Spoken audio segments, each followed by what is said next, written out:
I'm alone, I'm a broken home. I gave you all the bricks that I own and know. I'm letting go, I'm breaking these walls down, breaking these walls down. If you want adventure, then fly to home. But if you wanna travel, then go alone. Yeah, what's the point in us if I never know? Yeah, if you're gonna leave, I'ma let you go.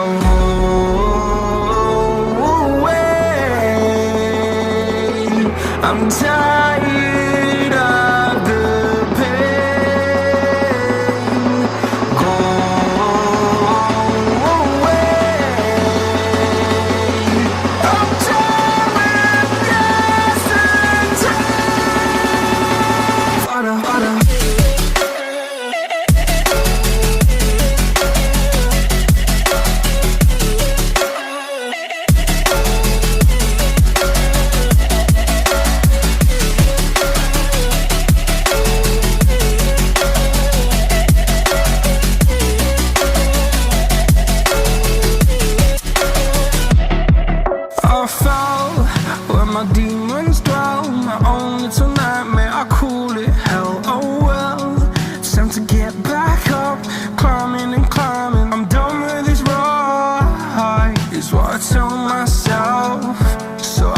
Something else. Yeah, I guess I had my bad days, but it doesn't mean I lost my style. Hello everyone, and welcome to another edition of our Nigeria Community Conference 2022. So I hope you enjoyed the first session. So this is going to be another wonderful session as well, no doubt about that. So without any further ado, I'll bring to you Jorge. He's going to be taking over this session now. He's going to talk about IoT environment. So Jorge is a Microsoft MVP, so you can see that he's fully knowledgeable in terms of the Microsoft arena. He deals with IoT as well, so hence the topic for the day. So without any further ado, I'll bring in Jorge. Jorge, nice to meet you. Hi, nice to meet you. Thank you very much for the introduction. Yeah, thank you very much for joining our session as well. It's been wonderful to have totally you. My pleasure. Yeah, totally my pleasure. Yeah. So but do a session after Scott is a very challenge. Huh? Well, yeah, Scott was good, but equally, I can see that you guys are on the same level. So always good. Yeah, people will be really excited to have your session as well. So I'll leave it to you to get this going. All right. So okay, good. We can move. Right. If you can, please share my screen. Perfect. Yeah, there you go. So hello everyone. Here you have my Twitter. If you have any question after the presentation here, feel free to contact me. You can also find me on LinkedIn. It will be a pleasure if I can help you with anything. Our idea today is to talk a little briefly about my journey and our company journey using Microsoft Azure to support our IoT operation with our clients. We have clients here in Brazil. I'm talking from Brazil. And we have clients here in Europe, in North America. And we are doing this since 2013, doing IoT projects. So I believe I can share good experiences for you. Just to start, the idea behind the IoT is to enable a digital feedback loop, right? So we can connect customers, operations, sensors, products, assets, employees, sites, cars, whatever you think on that, you can connect using IoT. So the idea is behind the scenes, we have data passing through these ways and doing this digital feedback loop, correct? So we can talk about IoT in factories. So predictive maintenance, decrease unplanned downtime. We can talk about IoT in healthcare. So now we are talking too much about AI, right? And when we talk about AI, we have diagnostics by AI, companion robots, increased quality and reliability of the services. In transportation, we can talk about safety, efficiency, reduce costs, right? Energy, decreasing consumption, increasing monitoring, facilitate the use of renewable energies. So we have tons of applications when we talk about IoT. And the IoT is the base of all of these operations, right? We have the connection. When we talk today about the metaverse, for example, I can't see metaverse without IoT. I believe it's not possible, right? So agriculture, smart city, we have tons of projects that we can apply IoT. And the question is, what is an IoT solution? And to answer this question, I will introduce you another question. And the first one that we have to talk about is, what kind of field device you have? What needs you have? So I have to connect my factory, I have to connect my home, I have to connect my city, I have to connect my pets, I have to take data from, I don't know, your place, your building, and what kind of the devices you have. And to answer that, I will present you two kinds of. The first one is the telemetry. When we talk about telemetry, I'm talking about the simplest one that I have. So maybe I have a sensor here, like I can have a sensor here in my hand, and maybe I just want to send data to the cloud, or maybe I just want to acquire data from that place, right? Maybe temperature, humidity, maybe to the measurement of electricity that I'm using, consumption of energy, right? Maybe consumption of water. You have just data on that. I don't need to process a lot of things on the edge. I do not have to insert intelligence on that. Maybe in some cases, something like if the consumption is very high, stop, for example, close something, okay, just to prevent a leak or something like this, correct? But on the telemetry, the main idea is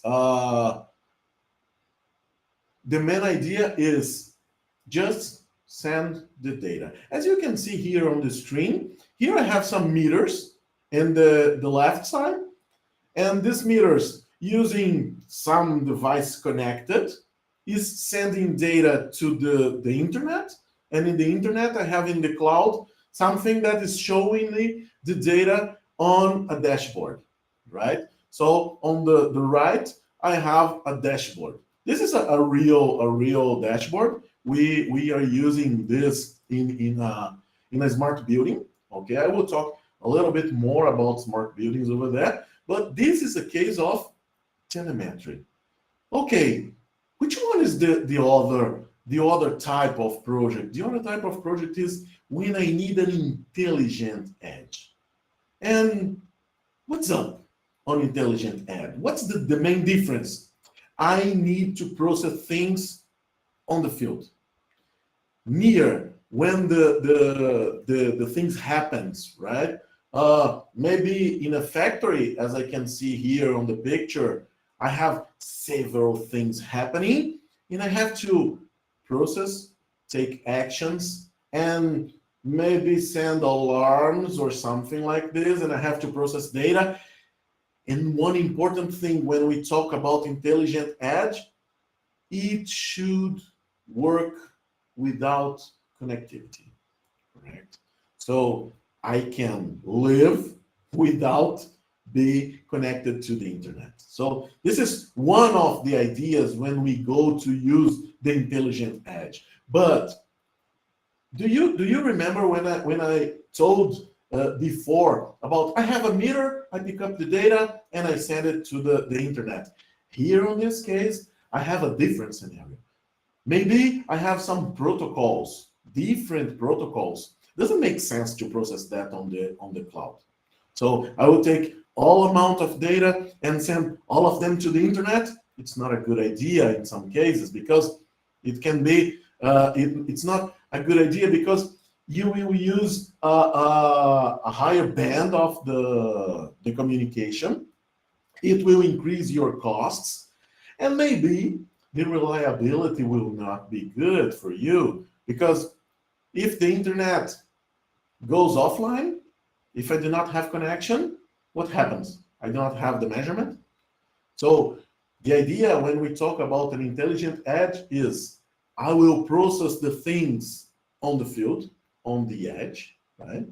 And then I send it to the cloud. Here is only an overview of the journey and the components that we can use. But of course, we have several patterns to do this on the edge. In some cases, I just want to process the things and maybe reduce the amount of data that I need to send to the cloud to present on I don't know, on a dashboard. Or maybe I just want to prepare the data. So I want to produce a data set and send a data set to the cloud to create my AI algorithms, for example, right? The idea is I have tons of things happening on the edge. So I have processing data, maybe I have AI on the edge. I can work offline, and it's very different from the other model when I talk only about pick up the data and send the data to the cloud. Okay, so we have telemetry on the side, and in another side, we have the intelligent edge. This is the two big types that we have concerns when we talk about an IoT solution. And let's talk briefly about an IoT architecture and the components. When we talk about architecture of Internet of Things, we have maybe 5 or 6 architectures on the market.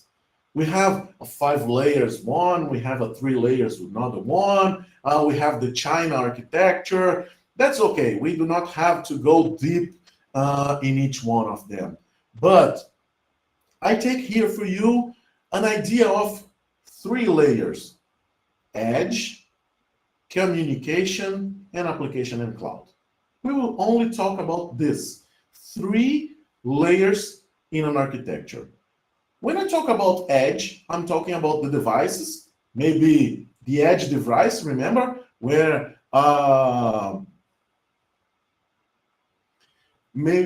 here on the edge device, I will process more data, and some people when look to this say, what is the difference on the hardware of this device? The hardware of an edge device, for example, can be a server, can be a virtual machine, and the hardware on a single or a simple device, a telemetry device, can be a small hardware, a microprocessor with communication, okay? So what I have on the edge, I have on the edge the devices, and I have the network communication to connect it to another layer. In another layer, I have the operators of telecom, I have the LP1 network. When I talk about LP1, I'm talking about LoRaWAN, I'm talking about the Sigfox, right? Narrowband IoT, okay? I have satellite communication right now. So we have using around the world we can see some cases in using satellite communication to connect IoT devices, right? So we have this on this middle between the edge and the cloud and application. And in the cloud and application, we have most of the components of our solution. So we have the broker, We have the bridge between the LP1 and the broker. We have some services to manage the devices, some services to manage the security. Here we are talking about the keychain of the devices, the keychain of the security of the solution, right? We have APIs to connect the legacy system and the new systems that we can apply on that, okay? We have message processors, we have stream processors, all of them are in the cloud, right? So we have 3 layers. Remembering the first layer is the edge one. The second one is the middle, is off of my property, off of my site. And here we talk about the communication, and then we are talking about the cloud. And when we talk about the cloud, we can say private cloud or public cloud. Okay, that's good, okay, for now. Okay, but can you give it simple for me? Yes, I can. So we have in the cloud, one high-level topology using an IoT device. Remember again, the IoT edge is the edge device. And here I have some modules inside it, and on these modules I can process more things. When I talk about this, I'm talking about a platform as a service, correct? So IoT edge is a component in a platform as a service resources. And then I can connect it to the customer solution components inside my architecture. So I can use several other components to connect to it. I have another option here, and it's a good one right now. I will just slightly change the IoT hub by the IoT central. And on the IoT central, I do the same. So I use IoT edge devices, IoT device. Hey, Jorge, what is the main difference between these 2 options for me? Platform as a service, you have to design your own architecture. You have to connect the components. Software as a service, IoT Central, you have all of this inside the IoT Central. So I do not have to manage the architecture. I do not have to handle the connection between the parts of the solution. All of them is inside the IoT Central, and I can connect as the same to my legacy systems and others. Okay, so just to point some stuff to implement that, how can I implement an IoT solution as you told on that architecture diagram? We have 3 types, correct? We have the platform as a service, I told you, the software as a service, and in the cloud world, we have another model. We have the infrastructure as a service, right? And why not talk about that on IoT implementation? This is a good idea. I do not believe that, because you will have to do all the stuff by yourself, right? And here I have the 3 layers. So I have the components over here, the devices over here connecting to the communication layer. And then I have a virtual machine running a Mosquito MQTT cloud. Okay.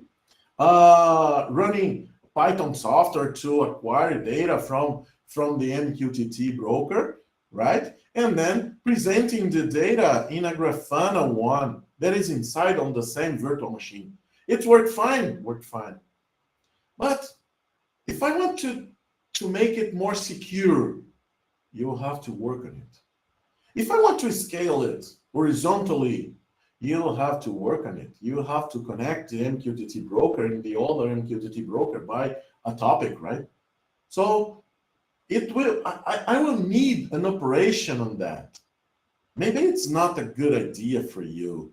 And maybe the platform as a service is a good idea for you, because you already have all of the components on it. So I have the same edge, I have the same communication, and here I have some good names on it. I will connect all the things through an IoT hub. The security of the devices will be handled by the DPS, the device provisioning service, right? I can use the stream analytics to to produce some data using the streaming data, okay? Using a machine learning here to create an inference to use again on the field, and I can use all of the components. The good here, you already have all the components. It's all done for you. It's just connect the things. Just connect the dots on it, okay? The problem here, the bad here, you have to know the stuff. You have to know the components. You have to know the architecture. You have to design the architecture. And maybe it can be a mess for you. If you, man, I don't know nothing about that. Maybe platform as a service and infrastructure as a service is not for you on this moment. Maybe in another level of the product, but not now, okay? And when we talk here, we have several options to present the data. One of the options is the time series insights, but you can connect it to a Cosmos DB and present it on a Power BI. You have several options. You can create your own. We do here some dashboards on HTML using D3 JavaScript framework to provide some gauge, some data on charts and everything, okay? And we have a slight difference when we talk to IoT using platform as a service with edge computing. Remember again, what is the edge computing? Edge computing is the guy with more processing on the edge. So I will input intelligence on the edge, right? So I have some modules on it. And what is the main difference on that? I have a container registry here. But only that? Yes. On the cloud? Only that. Everything else is the same. But on the edge, I will have to manage these modules. So I have the modules inside it, right? And then this IoT edge will connect to the field, to the sensors, to the cameras, using several other protocols like RS-485, Ethernet, some other protocols, okay? And then it takes the data and the behavior and the path, the data path will be the same. And to see the data, I can use the time series insight, I can use the Cosmos DB, I can use the Power BI, Cosmos DB to move the data to it, and then I can read the data on the Cosmos DB. I'm talking about Cosmos DB, but you can save on SQL Server, you can save on a data lake, and you can acquire it as the same, okay? And which one is the simplest one to do? The simplest one, software as a service.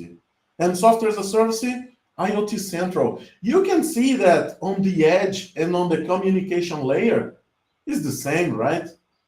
If I want to go further with that, I can see here on the edge device, just put this guy over here. I can put this guy over here inside that hardware of the IoT device, but it's almost the same, okay? But on the cloud and on the application, it will be very simple for me because IoT Central will do all the stuff. And how easy is to present the data, Jorge, when we're talking about software as a service using IoT Central? Very, very easy, my friend. You just point the device, you just create a device inside the IoT Central, right? And then, boom, it's done. And you have here the humidity, the temperature, the pressure, some charts over here. I can use a gauge, and it's all done for you. You just need to say, my device have these variables, and they are integer, double, string, Boolean, and it's very, very simple, believe me, okay? So to finish our talk here, it was a fast one. To finish our talk here, I will present to you some real cases from our company. Here is a garbage truck fleet management system that we have the weight of the truck on the road here. So we put the hardware inside it. And as you can see, remember, that is the same. I can say that this is the edge part of the solution. On the middle, I have the communication, and here I have the cloud one. So on the field, I just pick up the data and produce the weight of the vehicle, and then I send it to the internet through the IoT hub, and I can monitor my data inside the time series insights, okay? And then I save it to a storage, and then I send it to a legacy systems from an API, and I can connect and send some alarms and some stuff using the logic apps from a message sent through the service bus over here. This is one of the architectures, right, that we done before. We have several of them here. And here is another one. What is the main difference? Here we are using the edge device to process the things on the building, okay? So we have RS485 taking data from the HVAC, from the meters. We have Ethernet taking snapshots from the cameras and detecting people on the buildings, and to provide the buildings and the aggregation data on that buildings, on that floors, on that rooms, on it, we used the digital twins component. As you can see, what I have different from here to the other one is just the components that I used. Okay, here I have the digital twin one connected to the IoT hub, and then I have the aggregation on this side. And here we have an idea for you that what we have done, right? We measure all the things on the building. This is one of the many pictures, and we are using some augmented reality to detect and to expose data on the buildings to the employees of the buildings, okay? And to finish, you are not alone. You do not have to study tons of things. I have two addresses for you here. The AzureIoTSolutions.com will guide you through an IoT solution accelerators. So we have several things done it for you. You can just drag and drop it to your structure, to your Azure signature, for example. So you can use it, you can try it, you can see, oh, it works for me or not, and you have the IoT reference architecture on the Azure. Okay, we are on time, so here is again my Twitter. Feel free to contact me if you have any other question. I believe we do not have more time now, but it will be a pleasure if I can help you with anything in your IoT journey. Okay. All right.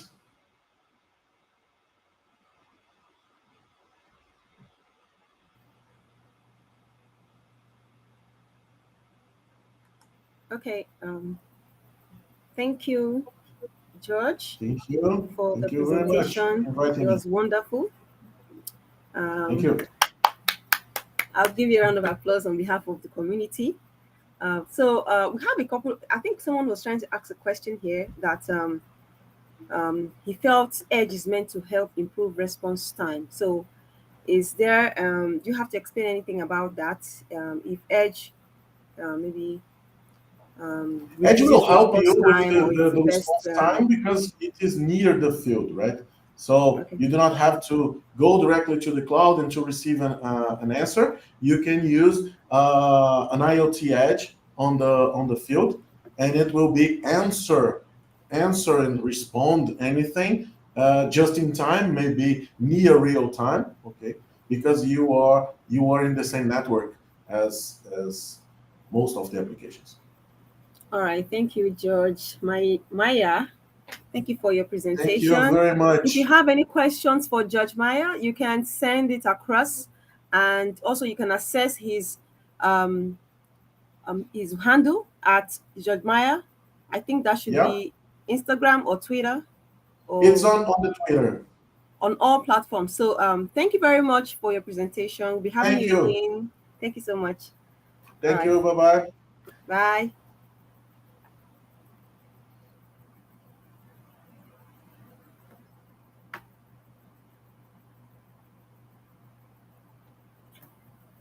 So we're going to be having the next speaker, who is Prashant Bhoyar, and he's going to, he's going to be taking us on Azure Logic Apps versus Azure Automate.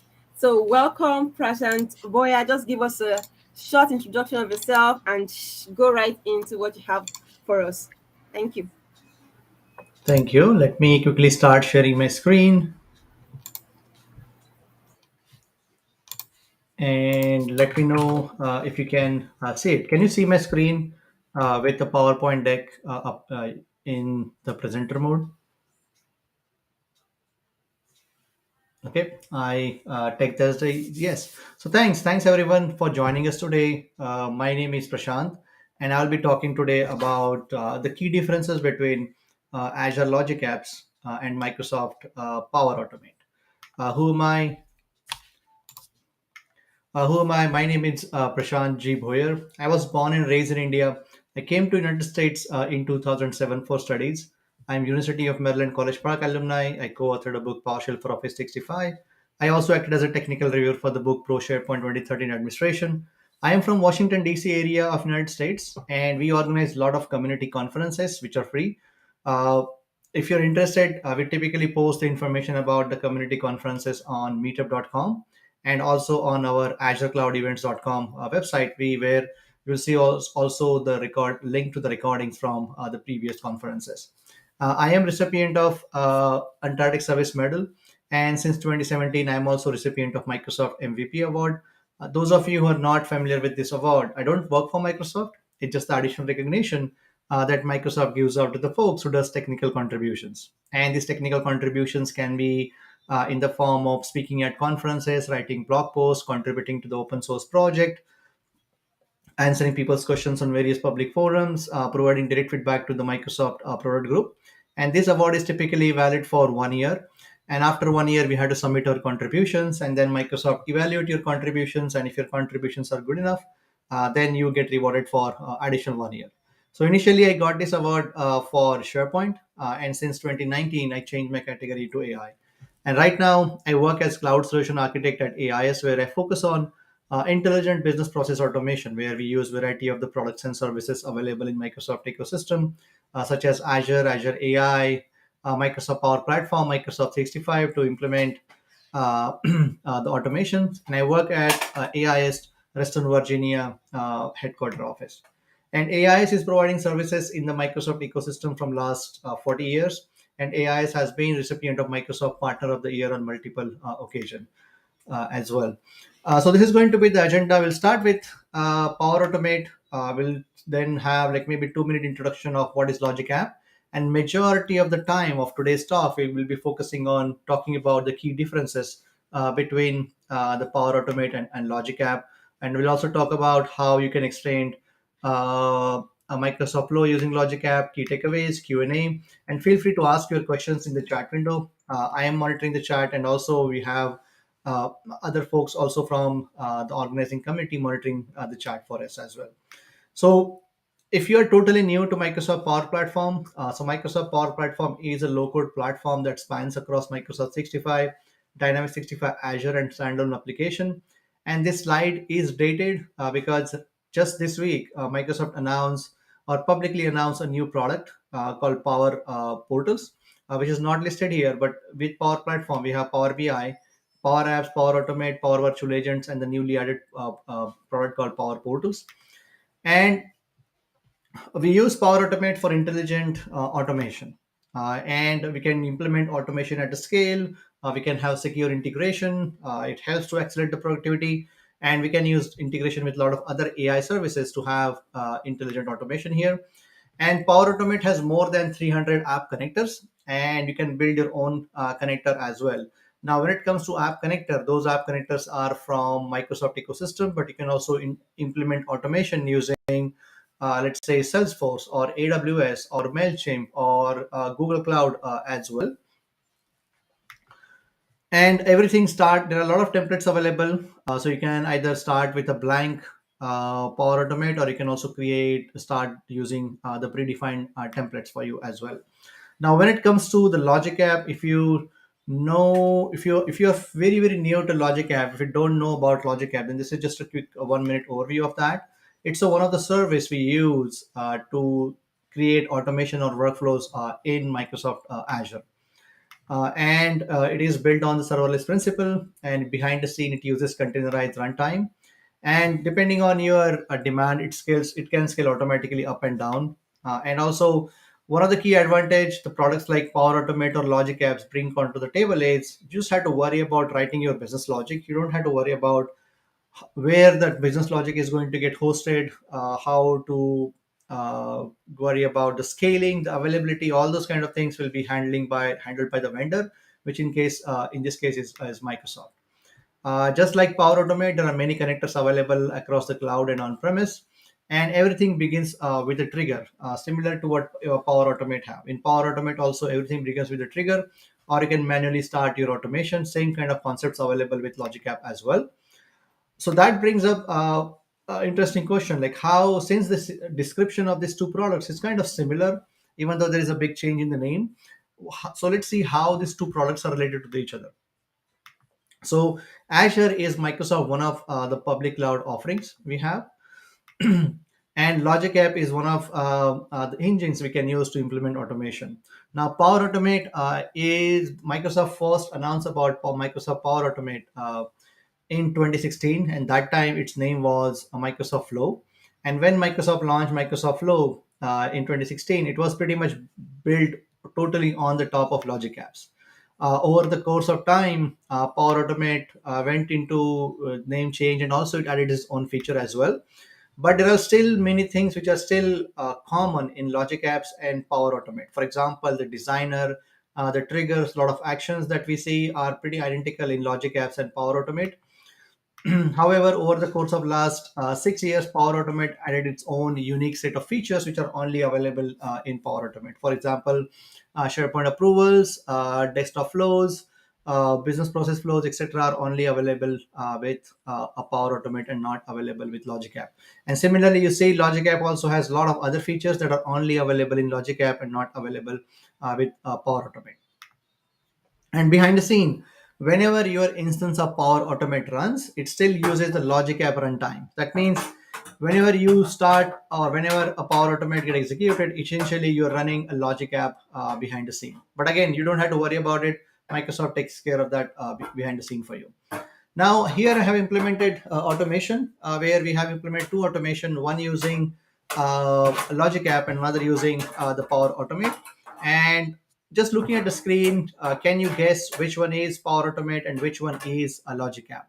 And again, I know like you are like you cannot give the answers right away, but please feel free to chime in the chat window. And now, if I remove the top ribbon and the left-hand navigation,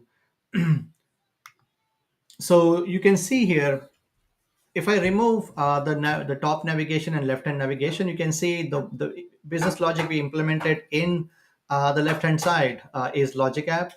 The business logic we implement on the right-hand side is the Power Automate. However, the implementation is pretty identical. The actions that we are selecting is pretty identical. So what this tell you is, if you are familiar with Logic App, that means you can find your way around with Power Automate really quickly. Same thing, if you are familiar with Power Automate, that means you can find your way around Logic Apps really quickly. So now let's focus on next 15 minutes to talk about the key differences between these two products.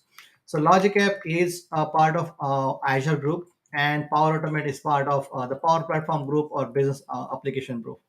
Now you may be wondering why I'm talking about mentioning there's a key difference. Like what does matter when it comes to the key differences? The reason is, if you see any the products in Microsoft ecosystem, let's say if 2 or 3 products are belong to the same product group, then you will say there is a tighter integration between those 2 products. For example, under Power Platform, we have Power Automate and Power Apps, and there is a really tighter integration available. There are a lot of out of the box action available where you can directly call a Power Automate from Power App, those kind of scenarios. Similarly, since Logic App is part of Azure group, you will see a really good integration between Azure and other Azure services. For example, uh, Azure Functions, then Azure DevOps, etc. So when it comes to the offering type, so Logic Apps comes under integrated platform as a service, where Power Automate comes under software as a service. And the licensing is different. Logic Apps is pay as per usage. Power Automate is mostly subscription based. And the target audience for Logic App is IT professionals, and Power Automate. Initially, it was launched as, let's say, for citizen developers, but now with all the added functionality it has, pretty much anyone can use Power Automate. You don't have to be just developers or citizen developers or business owners. Anyone can use Power Automate. When it comes to what we can do when it comes to creating automation. So using Logic App, we can create Logic Apps. When it comes to Power Automate, we can create cloud flows, which is nothing but the Microsoft flow if you are using this product from last few years. We can also create business process flows, and we can also create desktop flows, which is a robotic process automation offering under Power Automate. Run duration. This can be a key decision point when it comes to deciding which one will you use, whether you'll be using Logic App or Power Automate. So the run duration for Logic App is like Logic App instance is 90 days, and the same thing for Power Automate Cloudflow is 30 days. Now, what does run duration mean? Like imagine an automation where if it start today, then that instance of the Logic App should finish in next 90 days. If it's not finished, then it will get terminated automatically. Same goes with Power Automate. Now, where this particular duration comes important is if you have a automation where a human intervention is required. For example, if you are using automation for approval and someone has to approve before the automation go forward, then and if that approver is on vacation, is no longer available, or forgot to take action on the task or approve a task, then in case of Logic App, it will wait for 90 days. And if there is no decision, it will just end automatically. In case of Power Automate, it will wait for 30 days. And if there is no decision, it will just end automatically. When it comes to the application lifecycle management, as I mentioned, since Azure is part of Microsoft, Logic App is part of Azure, there is a good integration story available with between other Azure products such as Azure DevOps. When it comes to the application lifecycle management, Power Automate, the story is evolving. It's not as mature as, let's say, other Azure services, but it is getting there. There are PowerShell commandlets available for both. The models that you'll be using are different, and here are the links available for both PowerShell models for Power Automate and for Logic Apps. Now, when it comes to the triggers are pretty identical. Like you can start Logic App and Power Automate manually, or based on an event such as created, updated, deleted, or based on a schedule. And Power Automate also has another trigger. It's a location-based trigger, and it is currently under preview. When it comes to setup and installation, to use Logic App, you need a modern browser, and a code view is also available. And you can also use Visual Studio for your development as well. Now, when it comes to Power Automate, everything is browser based, so you need a modern browser. And if you have access to Microsoft Dataverse for Teams as part of your existing team license, you can also use Microsoft Teams UI to create Power Automate. However, the Power Automate you'll be creating as part of Dataverse for Teams will come with some limitations. So just be aware of that. Now, if you have experience with Microsoft 65 and if you have experience with SharePoint, so you can use these 2 products to write automation for SharePoint, and you can have multiple ways. There is no built-in SharePoint automation available with Logic App. In case you would like to implement automation with Logic App and SharePoint, you have to go to the Logic Apps portal and configure your automation there. Whereas when it comes to the Power Automate, you can do that at both places. There is a buttons available right inside the SharePoint UI that you can use to implement automation using Power Automate, or you can go to the Power Automate UI just like you can do with Logic Apps and start creating your automation over there. What does that mean is this is how the user experience will look like if you are going to, let's say, a SharePoint, a modern SharePoint site. Now, in case you have some on-premise legacy data and you would like to use that in your automation, then both Logic Apps and Power Automate has a concept called on-premise gateway that you have to install in your on-premise infrastructure. So you can talk with your legacy systems such as Azure SQL or SharePoint, on-premise SharePoint servers. However, there's a key difference. When it comes to Logic App, no additional license is required for that Power on-premise gateway. However, with Power Automate, since everything is subscription based, you need a premium license for that. Pricing. Now, pricing, Logic Apps is simple, pay as you go. Power Automate has different layers. For example, you get Power Automate for free. For example, if you like to get your hands dirty with Power Automate, what I would recommend is start with a free account. And to get a free account, all you need is a Microsoft account. That means any account with Outlook.com or MSN.com. You can also go with Power Automate with M65. That is pretty common, where if you have subscription for M65, such as Teams or Outlook or SharePoint, then you get the subscription for Power Automate bundled with that, or you get a subscription for Power Automate bundled with your Dynamics 65 subscription, or you can also purchase the individual premium plans of Power Automate as well. For example, per user plan, per flow plan, per user plan with attended RPA, all those kind of stuff. Now, one of the key things that you have to note in case you are using Power Automate as part of your Microsoft 65 subscription, then the HTTP action is a premium action. And we use HTTP action to call Microsoft Graph APIs, external APIs, Azure Function, Azure Logic Apps, etc.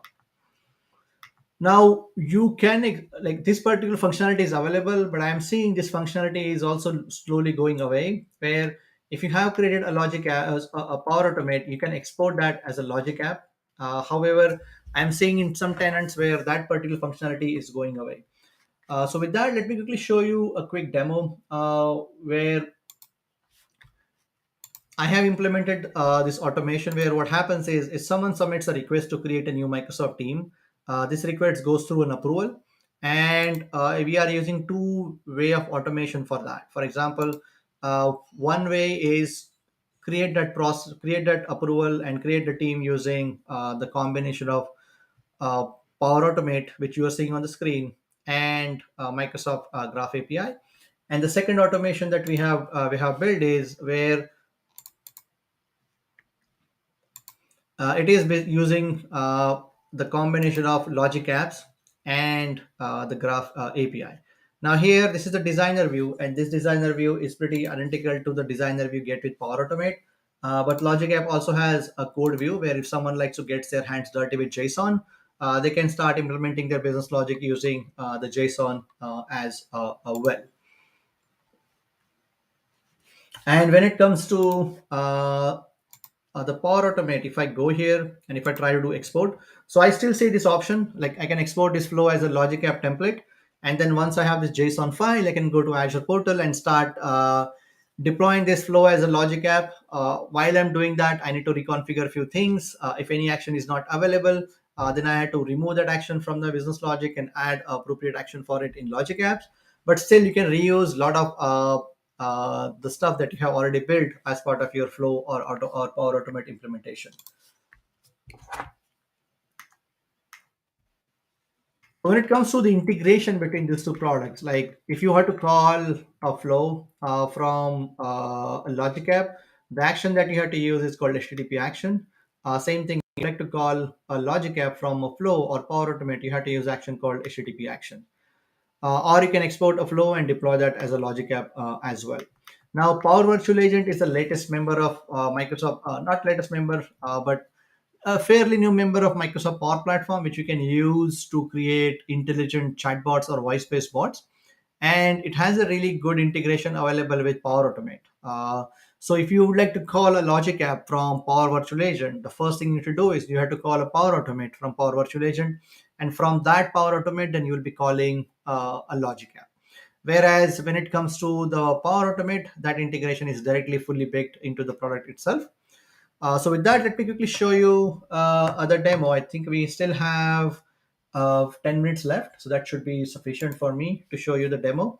So here we have submitting. Let me quickly submit 2 requests. Let's call it as Azure Community Conference Nigeria, and let's the purpose is for IT. Sorry, let's copy this, and this is for the IT department. Let's submit this request, and let's submit one more. And the department here is, let's call it as sales. And in this case, just submit this. So now what I have done is I have, like, as soon as these 2 requests get submitted, again, I'm just giving you the example of a SharePoint list where the requests are getting submitted. You can use any form of your choice. You can either build using Power App, Microsoft Form, or you can build your custom ASP.NET form, or your custom React or Angular form. The important thing is where exactly that information is getting stored. In this case, it in SharePoint, and then that's the service you'll be using to start your automation. So here, as soon as a new request gets submits in that particular SharePoint list, this particular Power Automate starts, and you can see the implementation here. It goes through some bunch of initialization steps where we need some certain information configured to make a Graph API call, and for that we had to register an app in Azure Active Directory. And here then we are starting an approval process. And again, this is the approval process built into Microsoft Power Automate. And if the request is approved, then we are calling Microsoft Graph API, and using that Graph API, then we are creating a new team. Now, similarly, if I had to show you the implementation using the Logic app, pretty identical implementation. The Logic app starts whenever a new request gets submitted. We initialize few variables that will become handy when we make a call to Microsoft Graph API. And then here, the approval step is different. Here, we don't have the traditional approval step we get with Power Automate. The approval step is only available as email approval. And if the request is approved, then we're just making the call to the Microsoft Graph API, and then create the team. So with that, let me quickly go back to my Outlook and see if I have got a couple of emails to approve.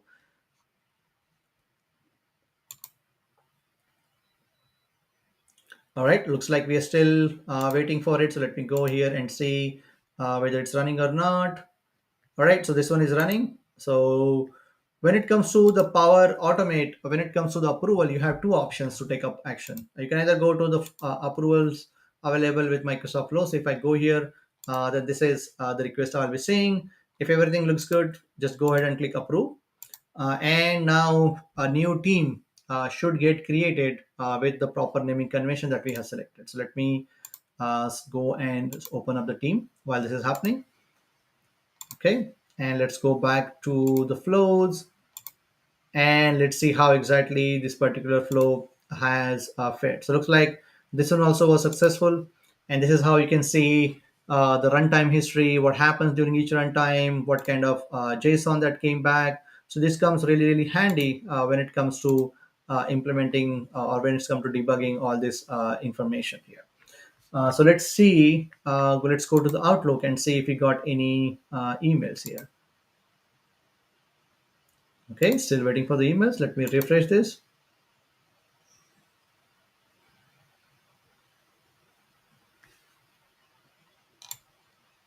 Okay, we got the email, and now we got 2 emails.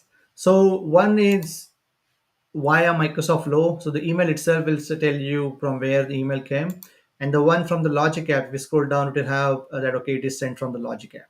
So let's go and click approve on this one. As soon as I click approve, the Logic app that we have created should now go ahead, and it should we should have now created a new a team for us. And now if I go back to my teams, I should see 2 newly created teams. So if I go and click here, so I can see there should be 2 teams. One is starting with IT and Azure Community Conference Nigeria, second with the sales and Azure Community Conference Nigeria. So this was a very simple like a simple demo of like how these 2 products work. Very similarly. Only thing is the designer you will be using and the location where you will be going to configure things is different. So if I had to compare these 2 products in terms of the licensing, the power user friendliness, the developer friendly, so these are my opinions. So licensing wise, logic apps are a little bit simpler to follow because everything is part of the Azure subscription. It follows the Azure subscription model where you pay as you go. When it comes to the personal automation, Power Automate is really great because it comes with the free version. Power user friendly, I think Power Automate is better because if you are not familiar with Azure, then Azure can be intimidating for a lot of new people and also some of the power users that I have worked with. If you are one of those and you don't want to play with you don't want to deal with Azure but you still would like to use Azure logic apps, what I recommend is and you are comfortable using Microsoft Power Automate, then what I recommend is work with your IT team and ask them to create a blank logic app for you and just ask them to share the link with you. Then all you have to do is go to the logic app and start configuring your business logic over there. When it comes to the developer friendly, logic apps is much better right now because of all the other integration it brings on the table with other Azure services. Integration with third party services systems is pretty identical. So overall, both the products are good, but it's up to you, like depending on your business requirements, the licensing, you can select between one or another. Now, if you would like to get your hands dirty with Power Automate or Microsoft 65 Power Apps, there's a really good program available from Microsoft called Microsoft 65 Developer Program. So go to this link, sign up for that program, and once you sign up, you get your personal Microsoft 365 subscription for free. And this subscription comes with 25 E5 licenses, and the validity of those licenses is 90 days, and you will be a global admin. And if Microsoft finds out that you are using this tenant for personal training and development, Microsoft will automatically renew your trial period for next 90 days, and it will keep on doing it as long as this program is active and you are not violating any licensing terms. So I'm personally using a tenant from this program from last 3.5 years. So it's a really good way to have your own tenant with E5 license, which is the highest license in Microsoft 65, and you will be a global admin. Of course, you can sign up for the 1 month trial as well. Now, when it comes to the Azure, there are multiple ways where you can get your personal Azure subscription. My favorite or recommended way is to get that via MSDN subscription. So if you have MSDN subscription, go to your MSDN portal and see whether you see this kind of option. If you see that, then activate your credit. And this credit will be really good way to get your hands dirty with Azure without having to worry about the cost. You can always sign up for the free trial, but when you sign up for free trial, you need a credit card, and depending on your country, you get some predefined credits for free. There is another program available from Microsoft called Azure for Students, where you don't need a credit card, but you need an account from an education institution. And this is the link you can go to find more information about Azure for Students. So hopefully the content we covered today made you explore, made you familiar between the key differences between the Power Automate and Logic apps. And if you don't have access, definitely try out a Microsoft 65 developer program because you can learn a lot of Microsoft technology stack there for free, and you will have your own developer tenant there. So these are the things we covered today, and these are my contact details. In case you have any follow-up questions, feel free to email me. I'm also available on LinkedIn and Twitter. With that, thanks for coming. And once again, thanks for organizer for giving me the opportunity and attendees for joining us today. Stay safe and stay healthy, and let me know if you have any questions. Chance. It was quite insightful, very interesting. In fact, I have my own personal questions, but I can see that most people here are very commending the presentation. They said it's a nice session. You have Thank you. great stuff, and I think some people are also understanding the difference between a Power Automate and the Logic app. My question would be, I don't know if I can be permitted by my boss over there. What would you at what point would SharePoint Designer be better in the use of in creating logic workflows? Okay. At what point So would you say SharePoint is? I mean, you have to stick to SharePoint Designer, and okay. Maybe Power Automate cannot do everything for you. Okay, so interesting question, and it's a really good question. I didn't know like whether the audience here has any background in SharePoint or not. So if you look at Microsoft recommendation, they don't recommend using SharePoint Designer at all, and Power Automate is the logical successor of a SharePoint Designer. However, Oh, like if you're using SharePoint Online right now, then my recommendation is if you are creating new automation, always try to use Power Automate first, and if something you're trying to do is not available, then only SharePoint 2013 style workflows are available right now. SharePoint 2010 style workflows are no longer available with Microsoft 65 SharePoint Online. And even those workflows are deprecated. That means those will be sunsetted or will be removed from SharePoint Online in few years. So my recommendation is for new workflows, start with Power Automate. And if you absolutely have to go with SharePoint Designer workflows in SharePoint Online, then just go in a notion that that workflows will no longer be available after 2-3 years. Now, when it comes to comparing that with SharePoint on-prem, it's a different story because on-prem. I was going to say it's on-prem. I meant SharePoint on-prem. The only option you have is SharePoint Designer workflows. But if your company, as a company, is thinking of migrating your SharePoint on-premise to SharePoint Online, then I'd recommend you to explore either Power Automate. But to do that, you need a premium license. And if the premium license cost is expensive, then I recommend you to explore Logic Apps with the combination of on-premise gateway. Again, it's going to be an additional cost, but the cost may be less as compared to signing up for the premium option for Power Automate. Because if you keep continuing using SharePoint Designer for on-premise, like for new workflows, then if your company would like to migrate to SharePoint Online, then you have to recreate those workflows using Power Automate in SharePoint Online, right? Because those workflows will not get migrated, especially SharePoint 2010 workflows will not get migrated at all. SharePoint 2013 style may get migrated, but again, after 2-3 years, they will get deprecated. So maybe right now you're using SharePoint on-prem, and after 3 years, you're trying to migrate. By that time, SharePoint 2013 workflows may already be dead in SharePoint Online. So try. I have one question there, but maybe I'll come back into at the LinkedIn messaging. Okay. And sure. Happy to talk about that. All right. Thank you so much, Prashant. Thank you so much for clearing and deconstructing the difference between Logic Apps and Power Automate, and also advising on how to swiftly move from the from SharePoint Designer to using Power Automate. Thank you so much for the information. Thank you for the information also about the Microsoft 365 Developer Program. Guys, if you want to get your hands dirty like Prashant has advised, sign up for this program and have access to a tenant, and then begin to play around with Power Automate and also the Logic Apps. Thank you so much, Prashant. See you next time. Thank you. All right. Bye-bye. Thank you so much.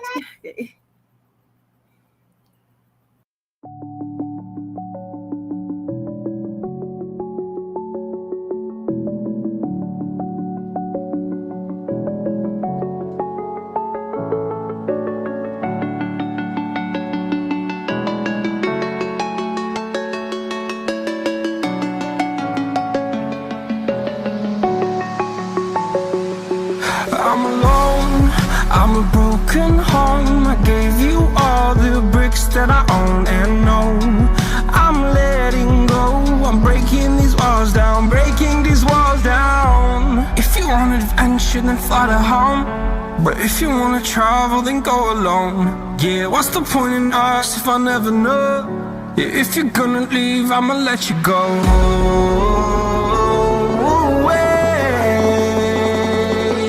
I'm tired of the pain.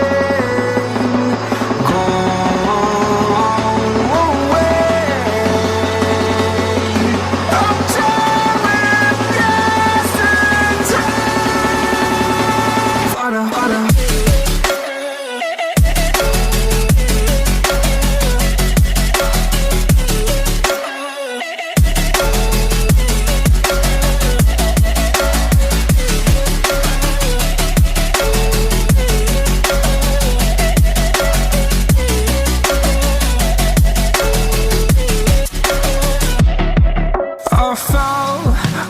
Demons dwell, my own little nightmare, I call it hell, oh well. It's time to get back up, climbing and climbing. I'm done with this ride, is what I tell myself, so I could feel something else. Yeah, I guess I had my bad days, but it doesn't mean I lost myself. Darling, where were you when my heart was on the ground? I thought time would prove that you would stick around. I guess time stood still, a king without his crown.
Hello.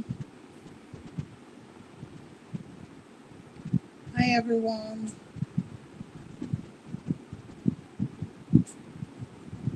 So we're going into the next session.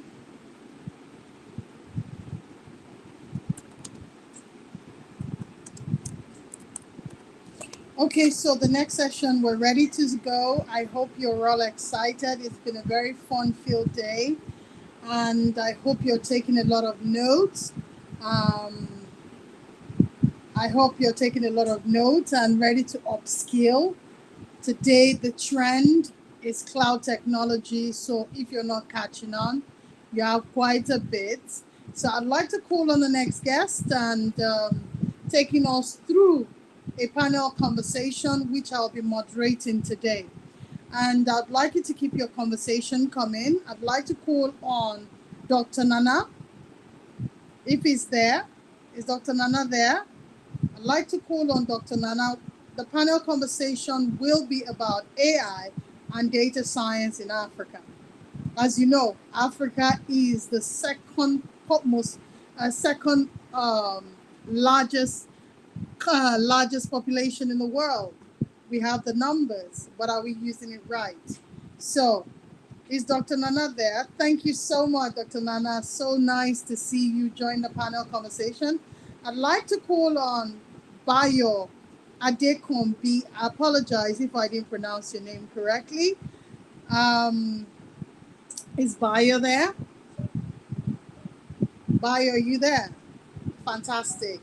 Adekambi, I'd like to call on Miss Yinka, okay, and my boss, the man that actually made me fall in love with tech, Mr. Seyi himself, the brain behind this conference. So, and as much as possible, I always say the best person to introduce themselves is you. Nobody can tell your story more than I can tell it for you. So I'd like to start with Dr. Nnanna. Would you like to tell us about yourself before we deep dive into AI and data science? Is Seyi joining us? I see there's SO. His video is not coming up. Maybe technical issue. Ezinne, I thought you're joining me today. You don't want me to do this alone. Ezinne, are you there? So you're my wingman to join me for today's conversation, where we'll be moderating together. Okay? Dr. Nnanna, I always say I'm here. that. Thank you for letting me in. Fantastic. I know you've been doing some magical work earlier. Is it possible to have like a split screen of the four of us properly filled up rather than one person to the other?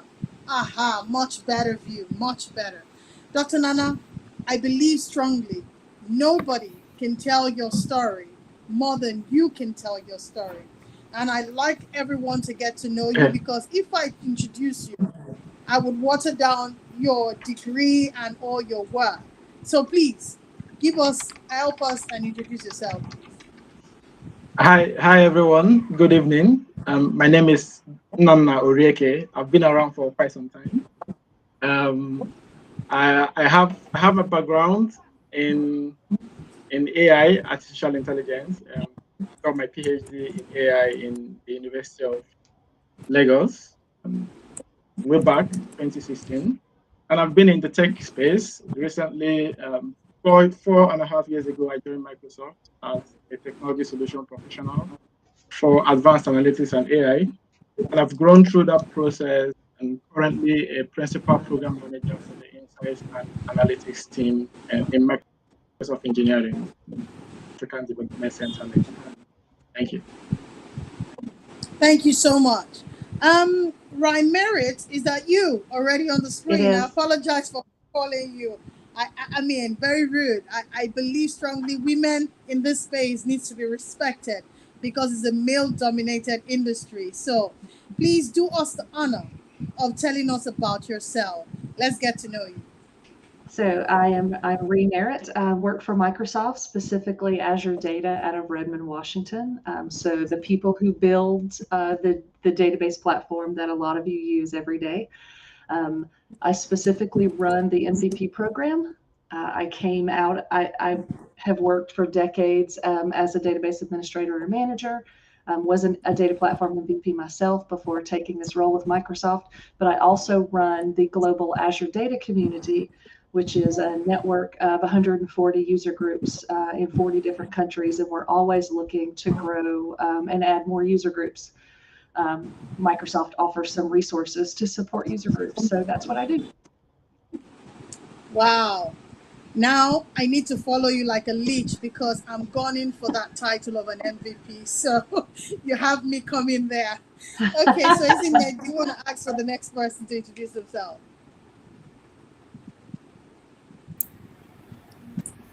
Are you there? Isn't it? Sorry. I guess I'll just go. Yeah, just go ahead. I was going to say that. All right. So my name is okay. Ola. Okay, sorry. My name is Yinka, and I'm a data analysis practitioner. I'm also a trainer. I train people in data analytics. I mentor people and stuff like that. I've worked across engineering, banking, and currently I work in venture capital. And I mean, it's just fantastic how we see that data can be applied in different fields wherever you find yourself. And it's a pleasure to be here. Thank you so much. Let me just quickly, I'm just going to throw it open. And as we know, Africa is the second most populous continent in the world today. And it's fast rising with a lot of investment. I like the fact that Yinka talked about being in the venture capitalist sector. So far as of 2021, December, nearly 6 billion has been invested in Africa so far. We have the numbers, yeah, and I'd like us to start the conversation. How can AI, yeah, and data science help the advancement or improve the continent? What are your thoughts? Who would like to go first? I'm not going to call in anyone. So Ezinne can ask the next question. Okay, I guess I'll go first. Yeah, because this it doesn't look like a male-dominated field, given the numbers we have here. So let me go first. Okay. Yeah, but AI and data and AI, which has formed the basis of the fourth industrial revolution, is going to be very, very critical to,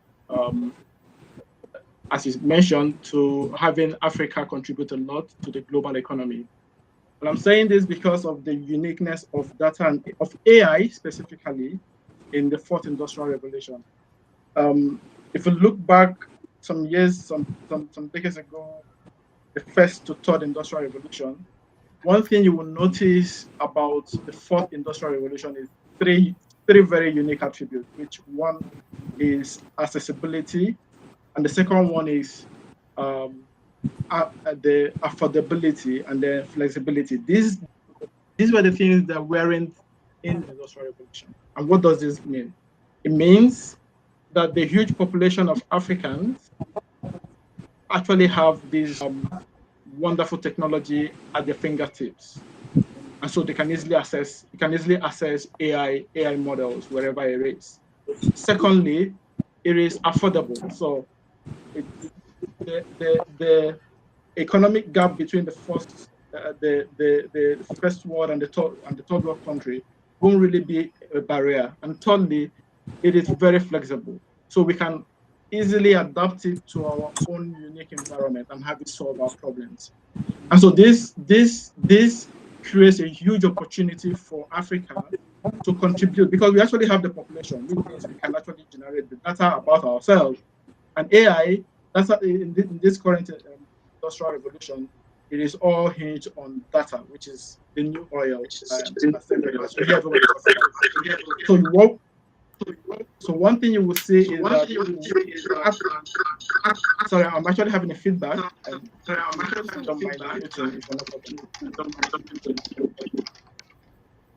Yeah.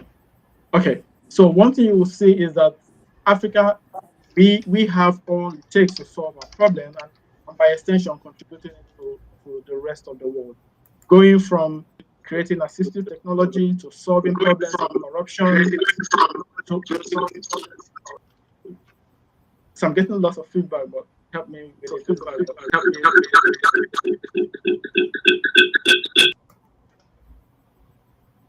Okay.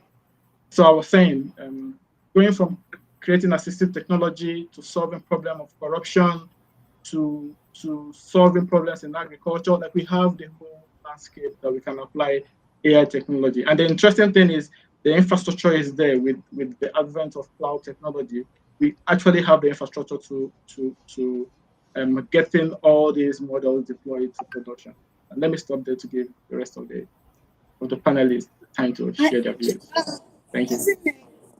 I actually have a follow-up question. Yeah? Okay. I apologize. I'm Okay. trying to fix the audio.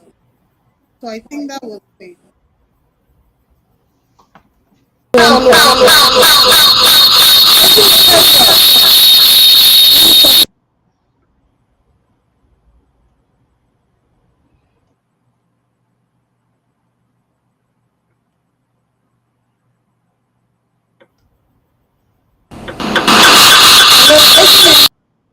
Yes, please. Yes.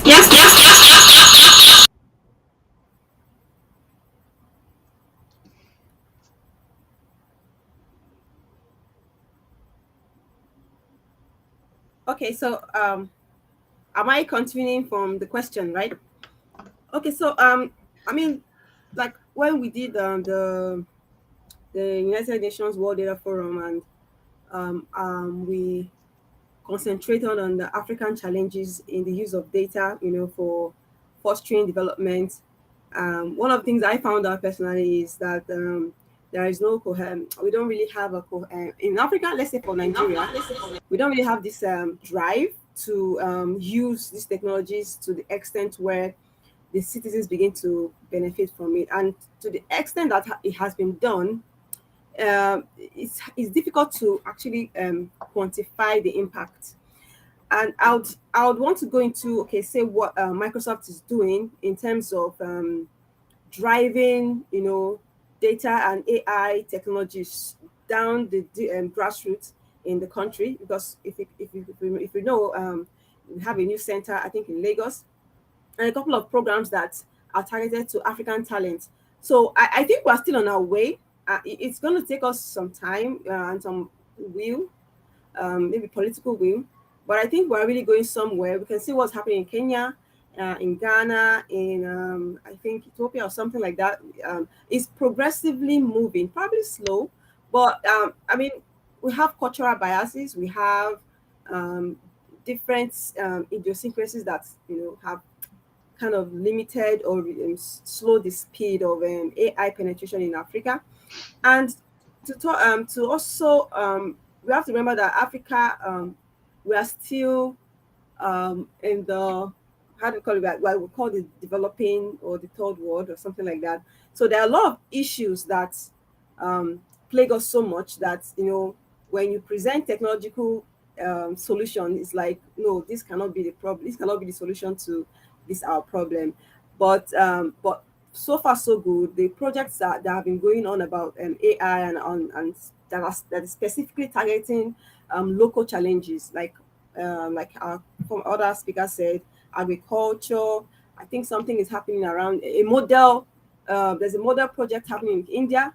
I don't know if we started doing that in Africa, but there is a novel project in India that they're using AI to target, I think, weather monitoring and even planting and yielding season and all of this stuff. So countries that we perceive to be third world, they have already started doing something, and India is an example. So we have examples to, borrow from.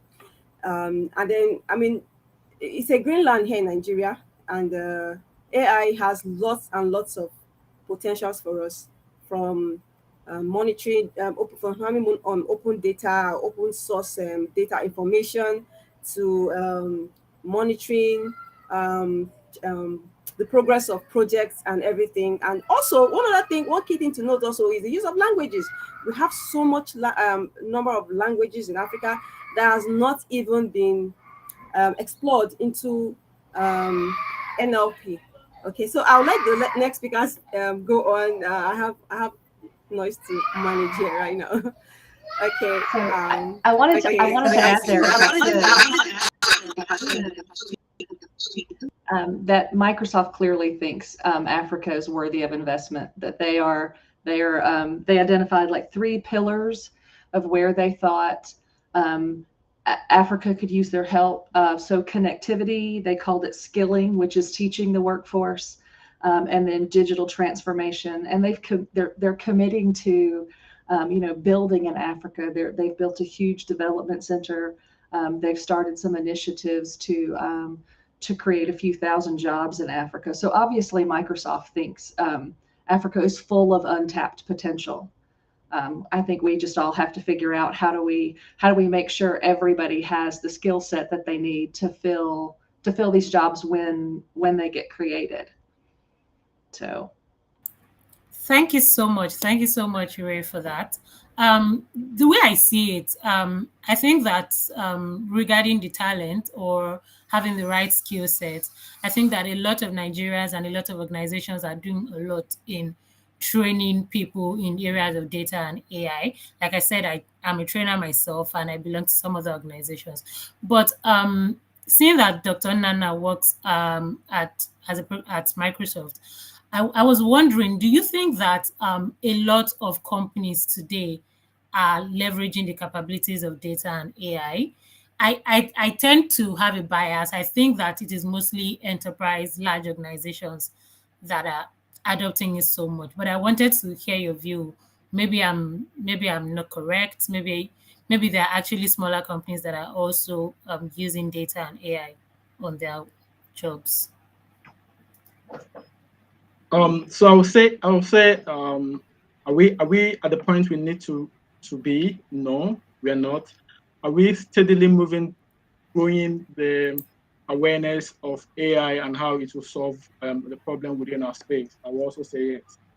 Given the characteristics of AI I had already mentioned, which is affordability, and also flexibility, we're seeing lots of new fintechs or the new agricultural companies these days apply lots of AI in the way they do their business, and the new business model that we're seeing these days with the new fintechs creating loan applications where you're told you can get a loan in a day. And in Nigeria, there are lots of new companies that are, which I'll call more like the SMBs, that are leveraging AI in their day-to-day operation. Things around loan default, forecasting, and the rest. You also see them apply it in customer relation service, where you're seeing a lot of adoption of chatbots, even for internal business processes and supporting customer service. We're also seeing lots of uptake of those AI technologies. For technologies like the facial recognition or speech to text, there are also different ways that we're also seeing lots of application of these solutions. Like in the meeting we're having now, having live translation or doing different analytics on voice. We're also seeing lots of adoption in the sorry, I'm also getting feedback, but we're also seeing adoption in the space. But we're not where we are supposed to be. I must say, one of the limitations obviously is the skill gap in creating production or enterprise ready workloads in the industry. Also, with regards to the specific of our language, I will speak to Nigeria in particular, where a lot of the solutions we have out there are English-based, and we don't have the ones specific for local, maybe the 3 major languages in Nigeria, Igbo, Yoruba, and Hausa. But there is an initiative, a partnership between Microsoft and Nigeria government to help us protect this cultural heritage of our language, helping us to create the language model for Hausa, Igbo, and Yoruba. And this will also help us increase the adoption of this technology. One of that major issue we have, it was mentioned earlier, around connectivity through the Microsoft Urban Initiative, where Microsoft is trying to create leveraging the white space in the sea geopolitical zone in Nigeria to help improve connectivity so that we could see wider adoption of the technology. So we are getting there, and the Nigerian government is really partnering heavily with Microsoft to ensuring that businesses adopt AI at a larger scale. Thank you. You see, I totally agree with Nnanna about how even smaller organizations are using data and AI. And I say that because I work at a venture fund where we speak to a lot of startups every day. And you would be amazed at how much AI these people are using. For example, the loan apps that you mentioned, sometimes they're doing emergency response and they use AI to sort of model what's the closest response. A lot of ways that these startups are using AI, using data science to just get their jobs done, and it's amazing. But I go back to what we mentioned before regarding talent. I feel like it's two sides to it. I feel like there's a lot of people trying to get into data and AI. And because it's a rather new field, some of them are either they don't know where to learn, they don't know what to find the right sources. And sometimes it looks like they're not learning the things that the employers are looking for. So many times you hear people say, oh, I've learned this thing, I've self-taught myself for 1 year, but I can't find jobs, especially when compared with our colleagues that are in software development. And you're trying to access global opportunities, and it looks like you just don't have the right skill set. So I wanted Ree to talk about that because she said something about talent and stuff. And I mean, also you manage the MVP program. And I'm wondering what do organizations look for in the talent, especially when they're looking for someone in data or in AI? Right. So I guess, the typical DBA answer is it depends, right? And that follows for this as well. Companies right now are looking for entry-level people. They're looking for mid-career people, and they're looking for senior people. The global market right now is just on fire for IT. And I will say that it is never too late to transition into data. I've said this before, and I think Nnanna may have said this a second ago, that data is the new oil, right? It's the thing that's most valuable to companies everywhere. And companies need people to turn data into information, right? And that's what all of you do for a living, is make data even more valuable than it already is. There are so many resources out there right now for free training. Microsoft offers them. MS Learn is a thing. You can, Google Azure SQL courses, where the Azure data team out of Microsoft provides free training all the time. MVPs globally are, especially during the pandemic, have been providing training virtually that you can attend just about a session on any kind of subject you want, any time of the day that you want. They're recorded and they're up there. In some cases, people are recording like little short videos that teach you a very, very small concept. But if you have 15 minutes, it's worth it, right? Watch this short little video. So everybody everywhere is hiring in the field of data. And if you're not trying to get into data, I don't know why you're not. It is exploding. And it's exploding in Africa too. So you are a great untapped resource that the world has finally figured out is there.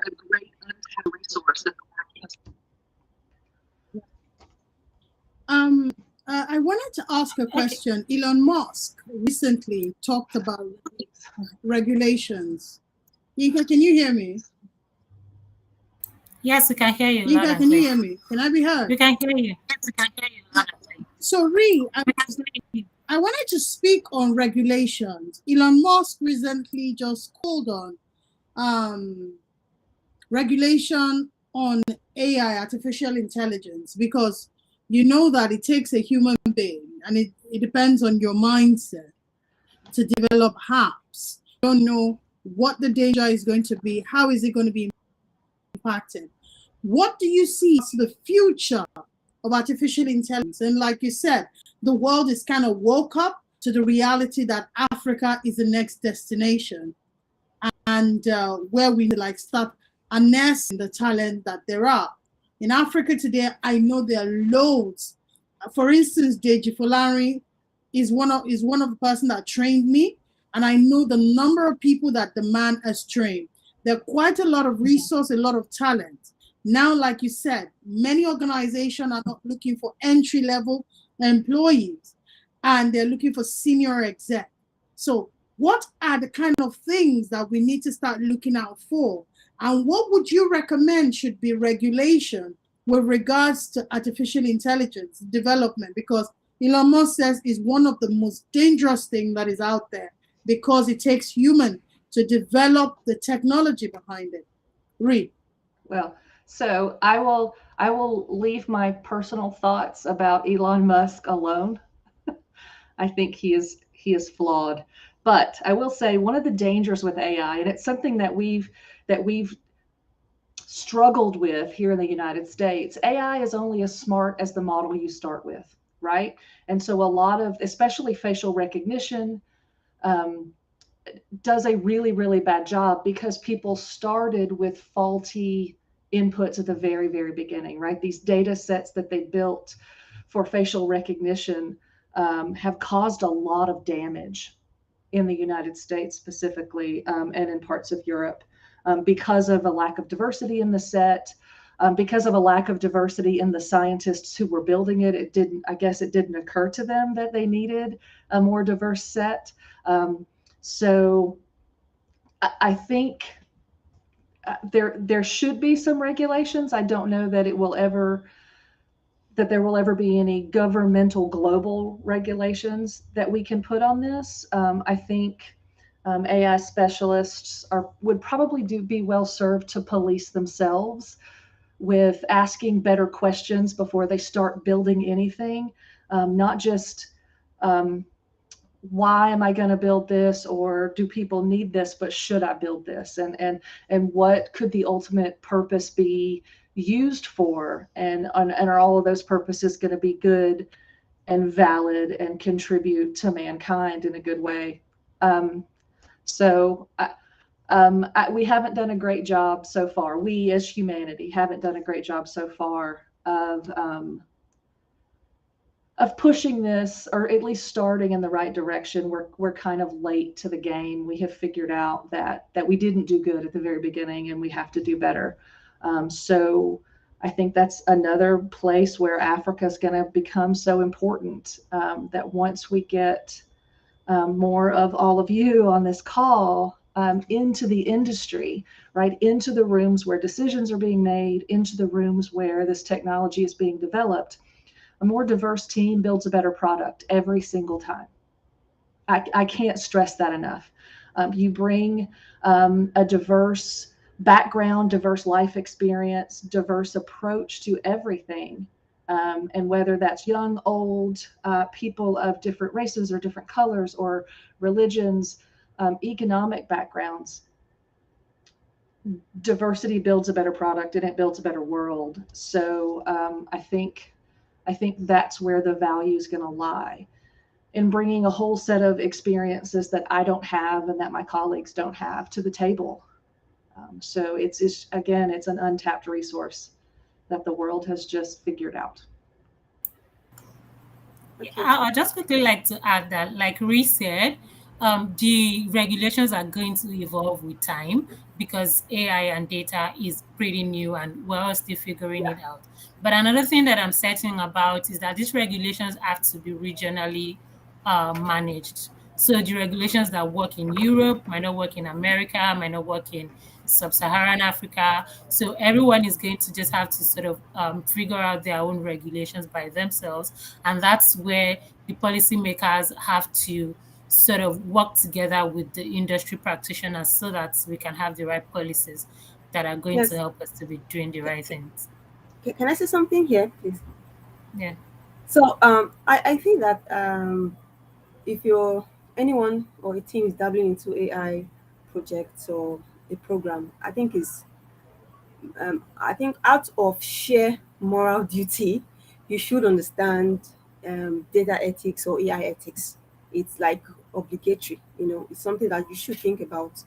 and know to the extent your product could be, breaching some of these laws on the land, or even, anywhere your project or your service can be can introduce bias. Okay, so whoever is going to be doing projects in AI should think about that. I was also trying to expecting to hear from Ree about the activities Microsoft is doing to increase the talent in this area.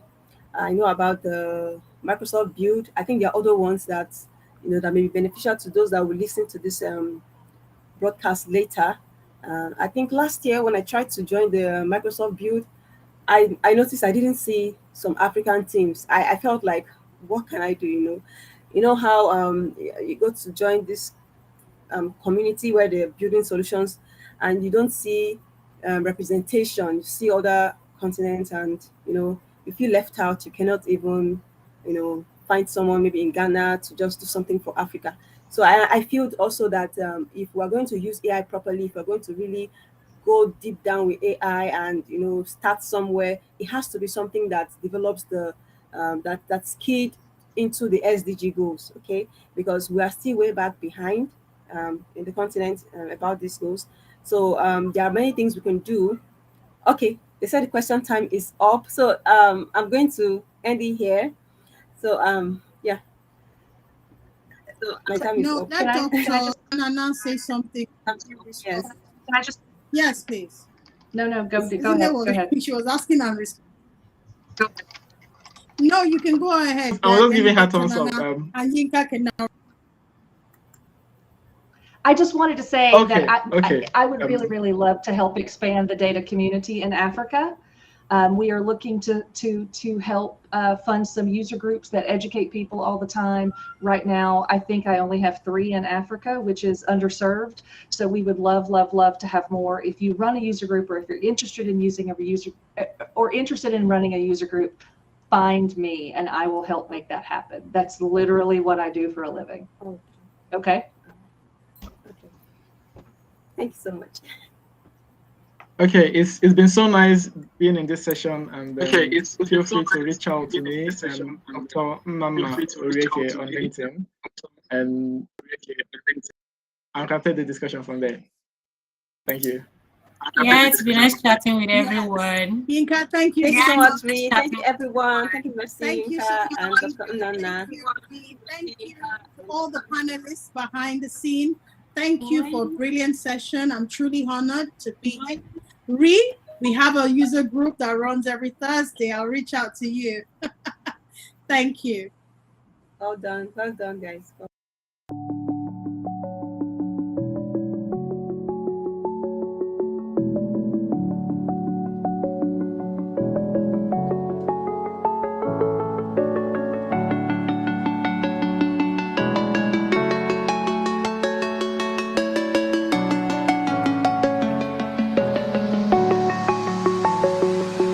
I'm alone, I'm a broken home. I gave you all the bricks that I own and know.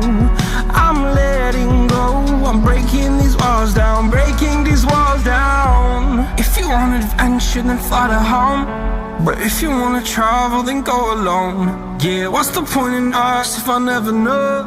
Yeah, if you're gonna leave, I'ma let you go.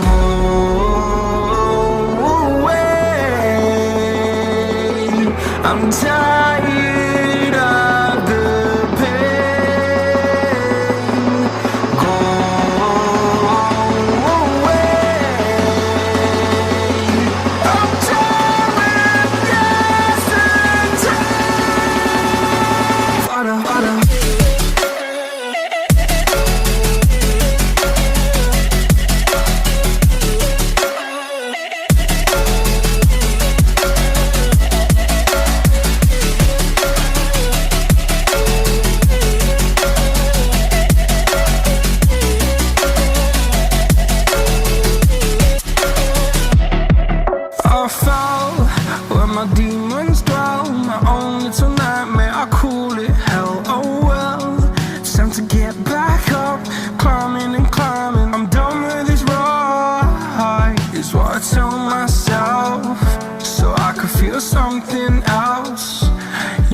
Yes, I had my bad days, but it doesn't mean I lost my style. Darling, where were you when my heart was on the ground?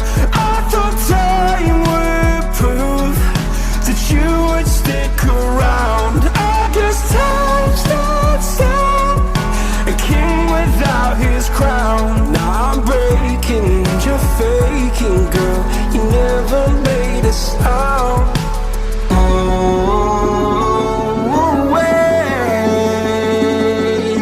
I'm tired of the pain. Go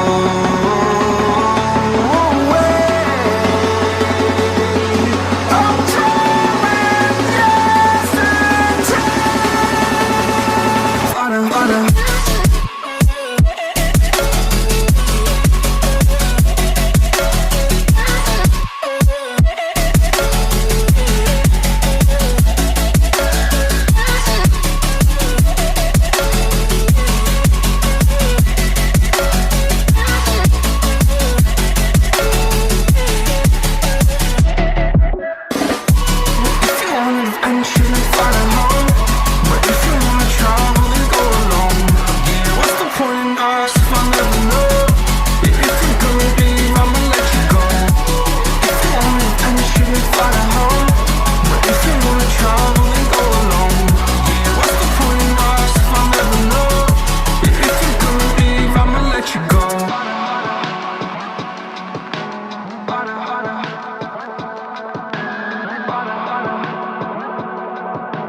Hi. Oh, we're back for the second session. You just take things for granted. We are for the next session. I'm very excited. The previous session was very exciting. And we had to talk about AI, artificial intelligence. Ree spoke, Yinka will moderate the session. Technical event. I'm very excited. So I'd like to call on our first guest for the second session. Matteo Emili, are you there? Hello. Matteo will be speaking on GitHub, and I'm sure we're very... Hello. Hi. Hi. How are you doing today? All good. And unfortunately, I cannot be there. That's the Matteo, are you there? worst. All good. And unfortunately, I cannot be there. That's the worst. I know. It would have been so cool to have you down here. And I'm very excited that you're speaking about GitHub, Azure DevOps, because it's one of the that is actually like on the go right now. I always say, disclaimer, it's best people introduce themselves because it's their story, not my story. It's your, and it's what makes you you. So can I have the honor of having you tell us about yourself? Yes, I'm Matteo. I work at Avanade UK and Ireland as Group Manager for Software Engineering. I lead the DevOps team of people working on DevOps and practices. I'm also Microsoft MVP for Azure DevOps. I've been one since 2010, changed for a few name of categories, but always been part of the Azure DevOps community. I also got there my blog, my Twitter account. Feel free to reach out. If you got questions, you want to talk about anything, just again, feel free to hit me up and ask any question that you might have in mind. But mostly, I'm a big technology enthusiast. I love technology and I love what we can do today with technology. This session is an example of that. So thinking about what we could do 10 years ago and what we can do now. We could do A lot. So I think it's what we can do now. We are in this spot, and I hope that I can clarify. I think it's sort of a question of priority. And I hope that I can clarify some of the question priority. Okay, now, can I just ask you, what are some of the confusion about GitHub and Azure DevOps? What are some of the confusion or some of the commonly asked questions? You will see. So, you what will are they? see. Well, we can actually start because I remember the day that Microsoft acquired GitHub in June 2018. I was poolside in the south of Spain. I was having a nice holiday in Mallorca. Received an email and said, "Oh, Microsoft acquired GitHub." And the acquisition that I completed in October 2018. Thinking about that, it's been 4 years, almost 4 years now, since the acquisition was announced. But 4 years later, there's still a lot of confusion. And there are many reasons why we have this confusion. Because things in IT and the software engineering industry are usually black and white, right? People tend to think in terms of absolutes, and they think that, oh, there is only one way of doing things for any given vendor, or there's only one way of doing things for any given technology. And that is absolutely not true. And the conversation between GitHub and Azure DevOps is the purest example of that, because everything has got a place and a purpose. And if you are a hammer, obviously you're going to see the whole world as a nail. But the reality of the fact is that you can do so many things, and you can achieve so many goals in different ways. Think about it, right? GitHub has got some strengths that are really unique because GitHub is designed with collaboration in mind. It's been the home of open source for so many years, and it is completely technology agnostic. So it doesn't have any form of facilitation, if you like, any form of help in order to get onto any given platform. GitHub is the home of open code. GitHub is the home of collaboration, which means that from a platform perspective, GitHub has got repositories as the least common denominator at the center of the road. So everything in GitHub is a repository. Everything in GitHub goes around the concept of being able to share code. On the other side, you've got Azure DevOps, which has got a completely different value proposition. Azure DevOps is about integration, is about having an end-to-end story between idea, code, deployment, artifacts. So it's a completely different approach to software engineering. It doesn't mean that it's less collaborative. It can be as collaborative as GitHub, but it can do it in a different way. And it also has a completely different concept of integrations. Like Azure DevOps can be integrated with so many different targets. You can deploy on Azure, you can deploy on AWS, you can deploy on-prem, and you have this concept of service-aware connections, which are going to make life much easier if you are an Azure DevOps consumer. But everything there is designed around the team and the team project. So it's not as immediate as with GitHub to get the collaboration features out, for example. But it is going to be extremely simpler to actually get up and running with an idea, having a breakdown on a board, and then start developing. It's just a different way of approaching the engineering problem. And by the way, feel free to keep the questions coming. I've got the chat on my left-hand side screen, so I keep an eye on it, and I already see that someone is asking me if they can use GitHub for your Power BI project. Yes, you can use GitHub with anything, as much as Azure DevOps, which I think you will find very comforting. Now, the thing is, those are two different approaches, and both of these platforms have got strengths and weaknesses. Now, why should you have confusion? There's no need of being confused around what to use and why, because integration is what makes the difference. We are in a position in 2022 where you can build the best platform that you can based on your own requirements. Gone are the days where you had to go with an exclusive vendor, whatever there was back in the day. You had to buy the full package. That was the package. That's what you had to use. Today, you can get anything built tailored on your requirements. And integrating Azure DevOps with GitHub is an excellent example of that, because let's pick up two similar services, right? GitHub Issues and Azure Boards. They are very similar in theory. They track work, they track what is in progress with different level of integration. They provide a view of the work that is in progress, done, or to be done. But the reality is that, yes, they might be similar, but they do different things. Azure Boards is designed around the end-to-end visibility of a story, right? You have a vision in mind, you can detail it in Azure Boards. You break it down into some strategy pieces that you can start working with teams, and they have their own artifacts.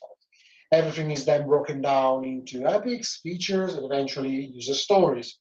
Those user stories have got a lot of details, and you also have the full hierarchy of everything above and below. So in terms of features, epics, and up to the vision and down to the actual task, so that you can report and aggregate and visualize things based on these hierarchies.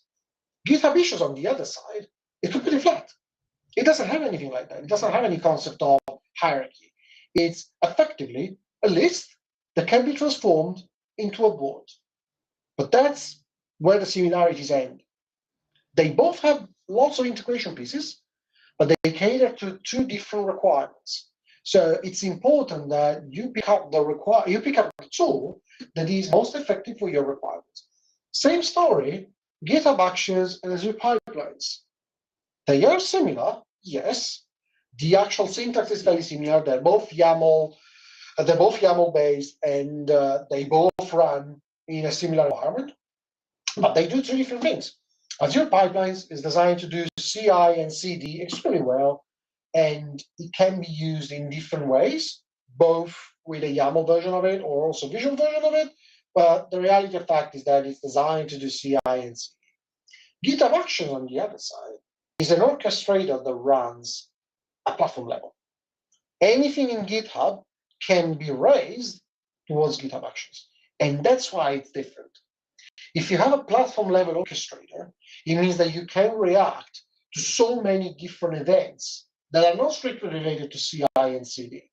I know of people that set up the whole development environment for a new developer joining the organization just by running a few actions, which will set up a repository, they will configure an environment, a code space, and people will be able to use it. It's completely different from Azure Pipelines, which does some things extremely well, like deploying and having traceability end-to-end with the requirements and everything else.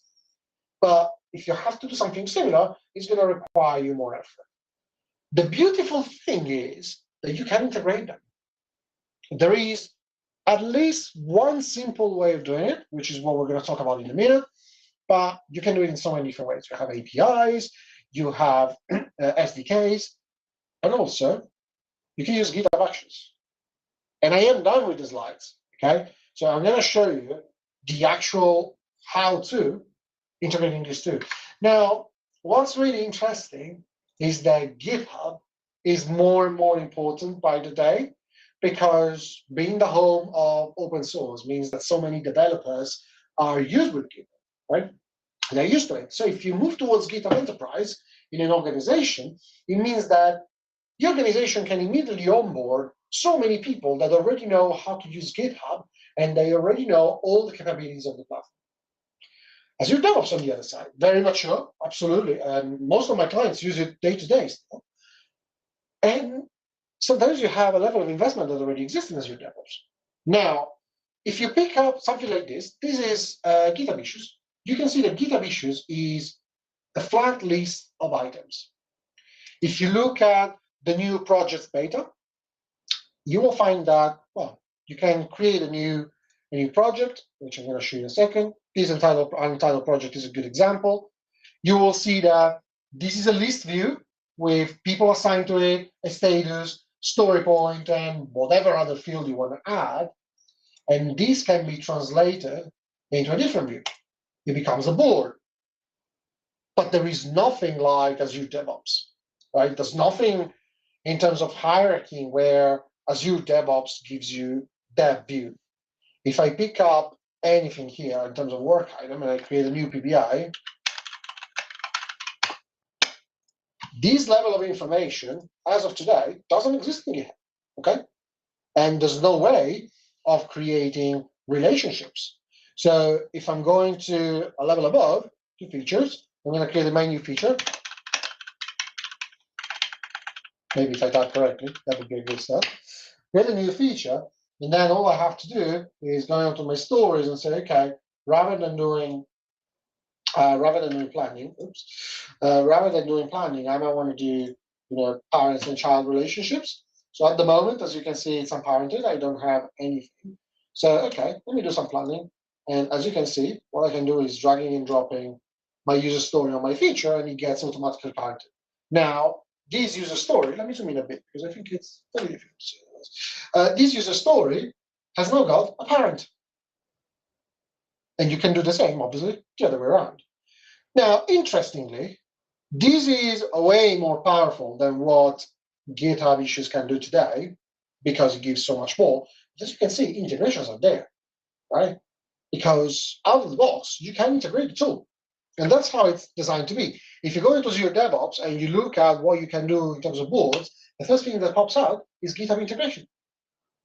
So you can absolutely do it, and you should do it, because you should build what really matters for you. Now, if we pick up an example, very simple example, imagine that you have your developers in GitHub because they know GitHub. Developers are custom with open source. They know everything about the GitHub platform. That's what they're used to. So they start working on things. And how do they work on things? Well, it's very simple. I'm simulating it now via the portal, but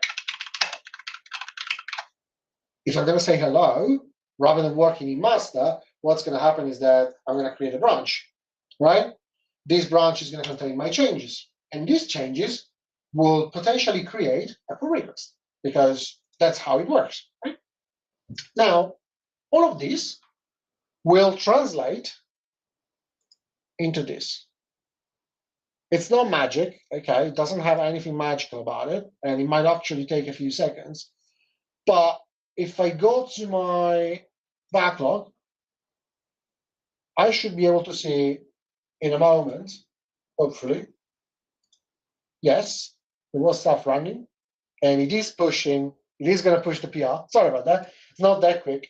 I wanted to make it look like magic. It's not magic, like I said. So there is an underlying GitHub action that is listening for certain events, and it's going to be triggered, and it's going to perform some actions. I ruined the magic, I know. But it's interesting because this happens in GitHub. And if you want to see stuff outside of GitHub, maybe in a different way, you can do that. There you go. We've got a pull request over here. Now, I'm not interested in the parents. Take it off. I can track my item here. Now, let's make it even more interesting. Let's say that this pull request is associated with a critical bug, right?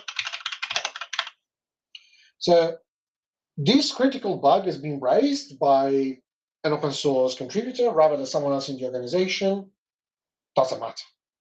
What's going to happen is that I'm going to link another item in Azure DevOps that's going to raise a bug in Azure DevOps so that it can be tracked in Azure DevOps, and you will be able to see it over here.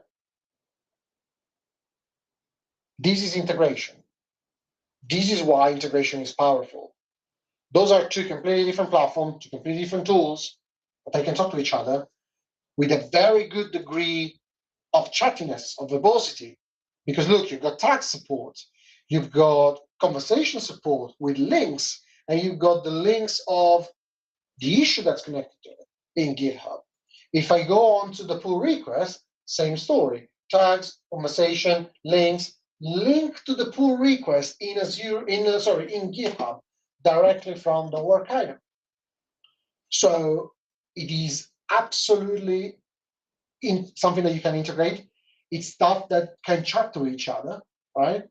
And it's not segregated, it's not separate. And actually, if you open this bug up and I say, okay, this on this item, I am actually working on the fix. So I'm gonna connect my pull request, which is, if I'm not wrong, yes, this one that I have open. Okay. So everything is connected over here. And what I can do is to then go into the pull request itself. Can open up the pull request. Okay, it's fine, everything is good.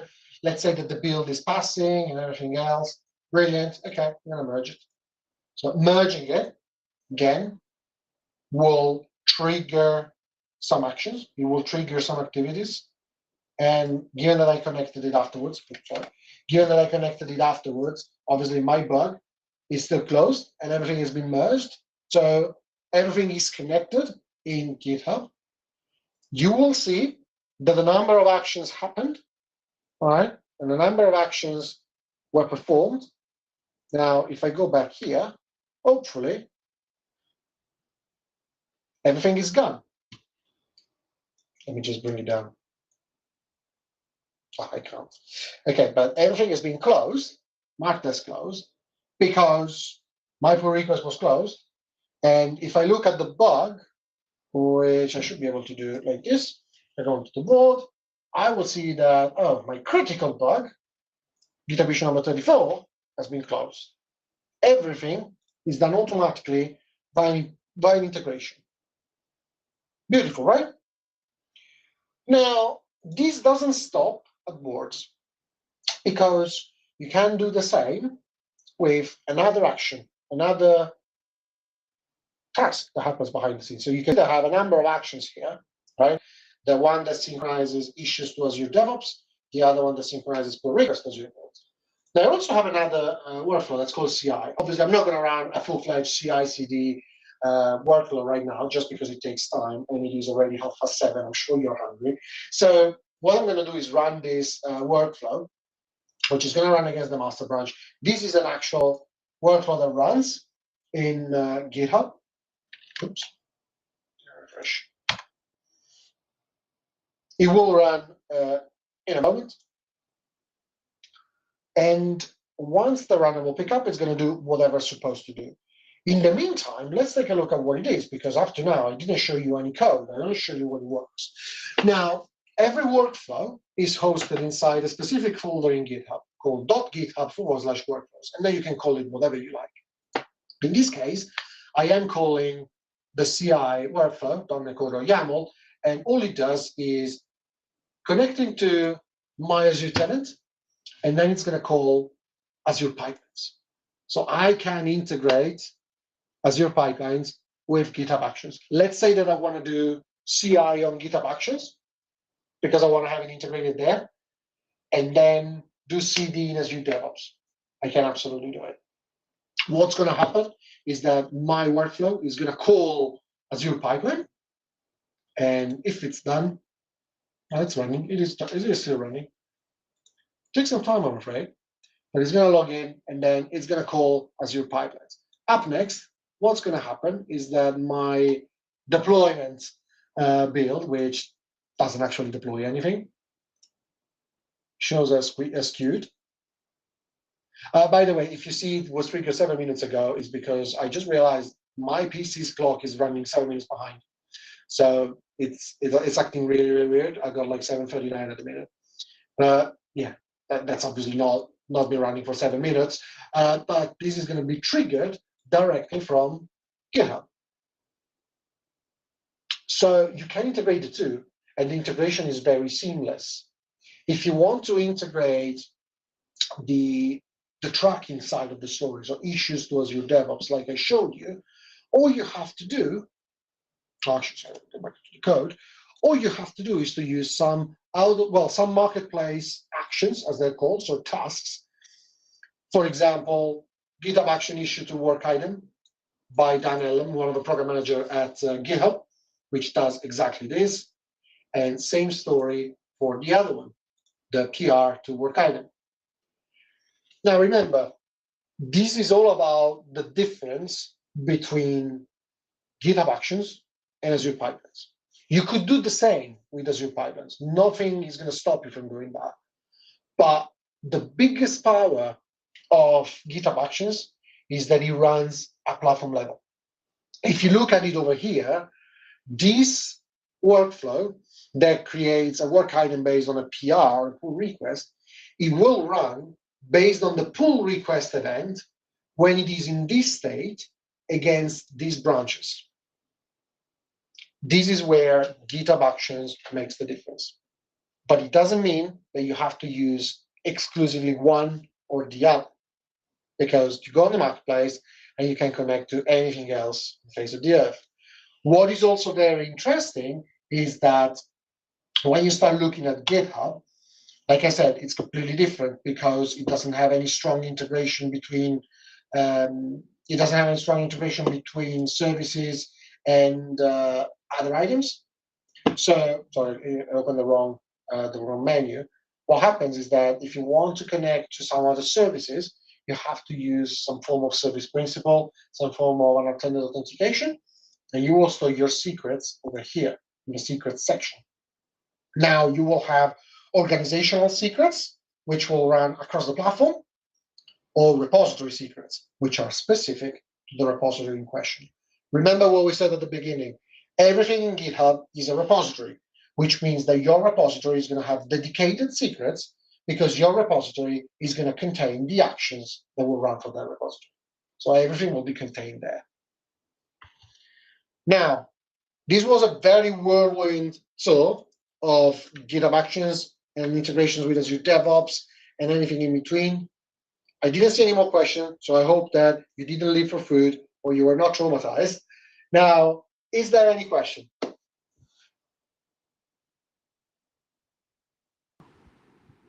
Wow, wow, wow.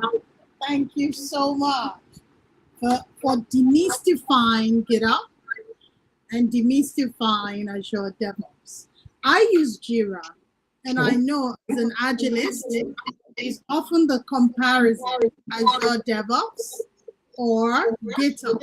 Azure DevOps is gradually picking up momentum, so let me see if we have questions. If you have any questions, kindly drop it in the chat, and I'll be excited to read your questions. So, if you would like to speak, I mean, is that okay for you to speak on the confusion or clarify Azure DevOps and Jira as a platform? Well, Jira can be compared to Azure Boards, which is one of the pillars of Azure DevOps. I know my audio again. It's one of the pillars. So it does work tracking in a certain way. Azure DevOps does it with Azure Boards, but Azure DevOps is so much more than Jira. You can compare Azure DevOps with the whole Atlassian suite. So Jira, Bamboo, etc. You can compare it with the whole suite. At the end of the day, the comparisons that we do in today's industry, they are always influenced by what we need to achieve. Jira can do the vast majority of things that Azure DevOps can do, plus some more. Azure DevOps can do the same things that Jira does, plus some more that are peculiar. GitHub issues, same story. Each product has got their own differentiations, and the choice that you make is only influenced by your requirements. If you're already using Jira and you are in the Atlassian system, you might not see the need for moving out. I personally try to get what makes most sense. Being a consultant, obviously, it means that I have to work with so many different tools and platforms at all times based on what the clients have. My experience has always been with Azure DevOps. I tried, obviously, the Atlassian suite. I'm also very deep into GitHub, GitLab as well, to a degree. So I tend to pick up whatever makes more sense. But I see more and more people gravitating towards Azure DevOps because of the maturity that the platform has got and the way that things are tightly integrated. That would be, I would say, the most compelling feature of the platform. Thank you so much. I can't hear you anymore. Can you hear me? Can you hear me? Yes, just about.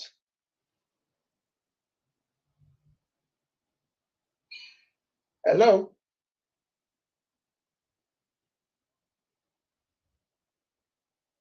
I'm trying to mod my audio. Feedback coming back. There's a question in the how can GitHub from project? I could not get the question. Bear with me 1 second, just 1 second, see if I can switch. Oh, yes, I can. Okay. Can you try again? Can you try to ask the question again, please? Okay, the question I can't hear you. for my Wrote you completely. project. Don't know what happened.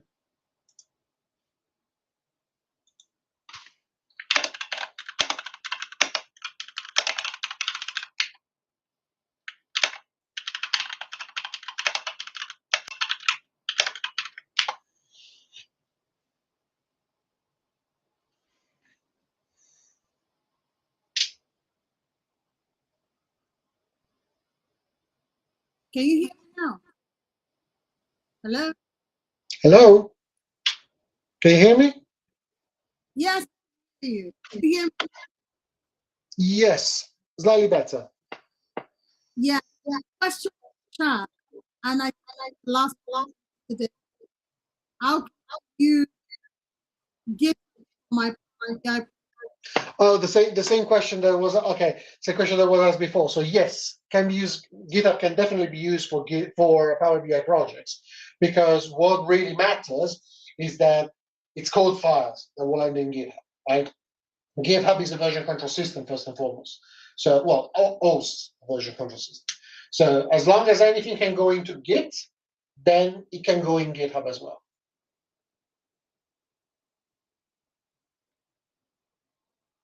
Thank you so much for your. I'm not the feedback coming from. We appreciate the and the conversation and get. Thank you. I can't hear you anymore, but I suppose that you're trying to wrap up.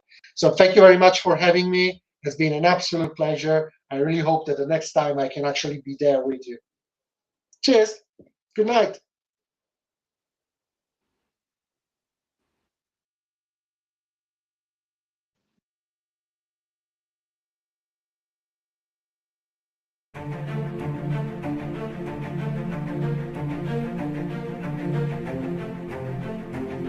Welcome to the Pride of Symbols, a people driven by the passion for excellence and the courage to take on big challenges and see them through. With integrity of mind and systems, our words, structures, and processes are always dependable. We are proud of who we are, what we do, and what we stand for. Firm is our commitment to the vision to build a globally recognized distribution company and to become the key driver of trade revolution across Africa. We have been empowered to make products and services accessible, affordable, and usable across Africa by building an efficient distribution network, and to remain the market benchmark for dynamism, efficiency, and competitiveness. We are rulers. We provide order. With confidence, enthusiasm, and wit we speak. The vulnerable and voiceless we empower. This is me. This is TD Africa. We rule. We conquer. We are Simba.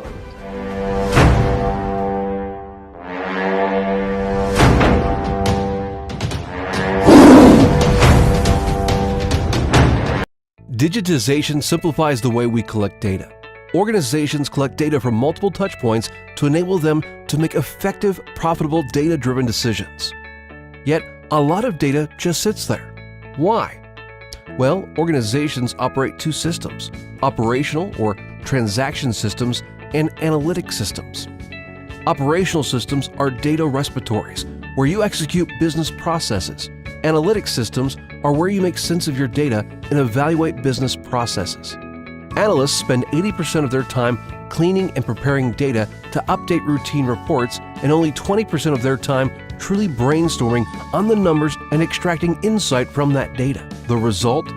Less time to ask the right questions about their data, and less time to pull variable insights that can improve your bottom line. At D. Brown Consulting, we have a better approach. We empower you to extract insights from your data at the speed of thought. We employ a curated methodology that simplifies the analytic build process to eliminate technical friction, making it easier for everyone in your organization to get the exact data they need securely. The best part? All of this can be done without relying on overburdened IT teams. D. Brown Consulting offers consultancy services in building, reporting, and analytics systems. As Microsoft Gold partners, we offer business process automation solutions with no-code and low-code applications, chatbots, and robotic process automation engines, and financial modeling services. We visualize our reports, dashboards, and analytics using the principles defined by the International Business Communication Standards, IBCS. The use of standardized notation eliminates ambiguity and ensures consistency in the design of your visualizations for more effective data storytelling. Are you looking to achieve more with your data? Contact us today. Visit dbrownconsulting.net.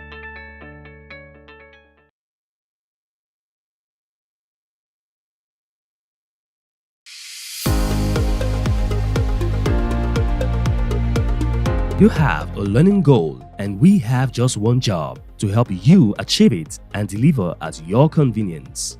Learning right starts with us at Hashem Academy. We are a learning institute in partnership with professional industry bodies like Microsoft, PECB, Pearsonville, and PSI, delivering quality training, ensuring your certification path in respective industries. Hashem Academy has training specialists with extensive consulting experience as well as the expertise to address your specific needs and preferences. Our goal is to deliver training that maximizes return on people and infrastructure investments. We define success as having the right resources to skill you up to help you meet your desired goals.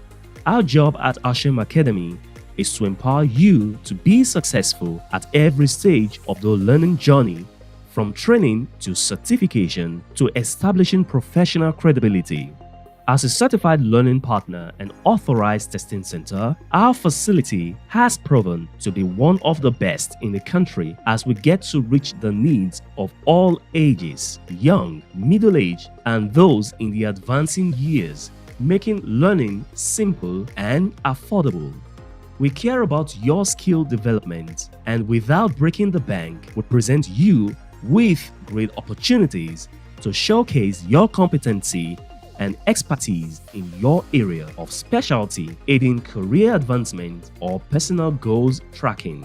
Let's help you bridge that learning gap. All you have to do is take the next step to enroll in our courses today, with prices that are easy on your wallets. Request access to our training calendar by emailing training@hashem.com, and you can also get the most of your learning investments by checking out our promotional offers here: offers.hashem.com/MS Learning. You can call 0704-636-7151 or call 0704-576-9927. You can visit our head office at number 9 Ibikule Street off Abad Macaulay Way, Yaba, Lagos State.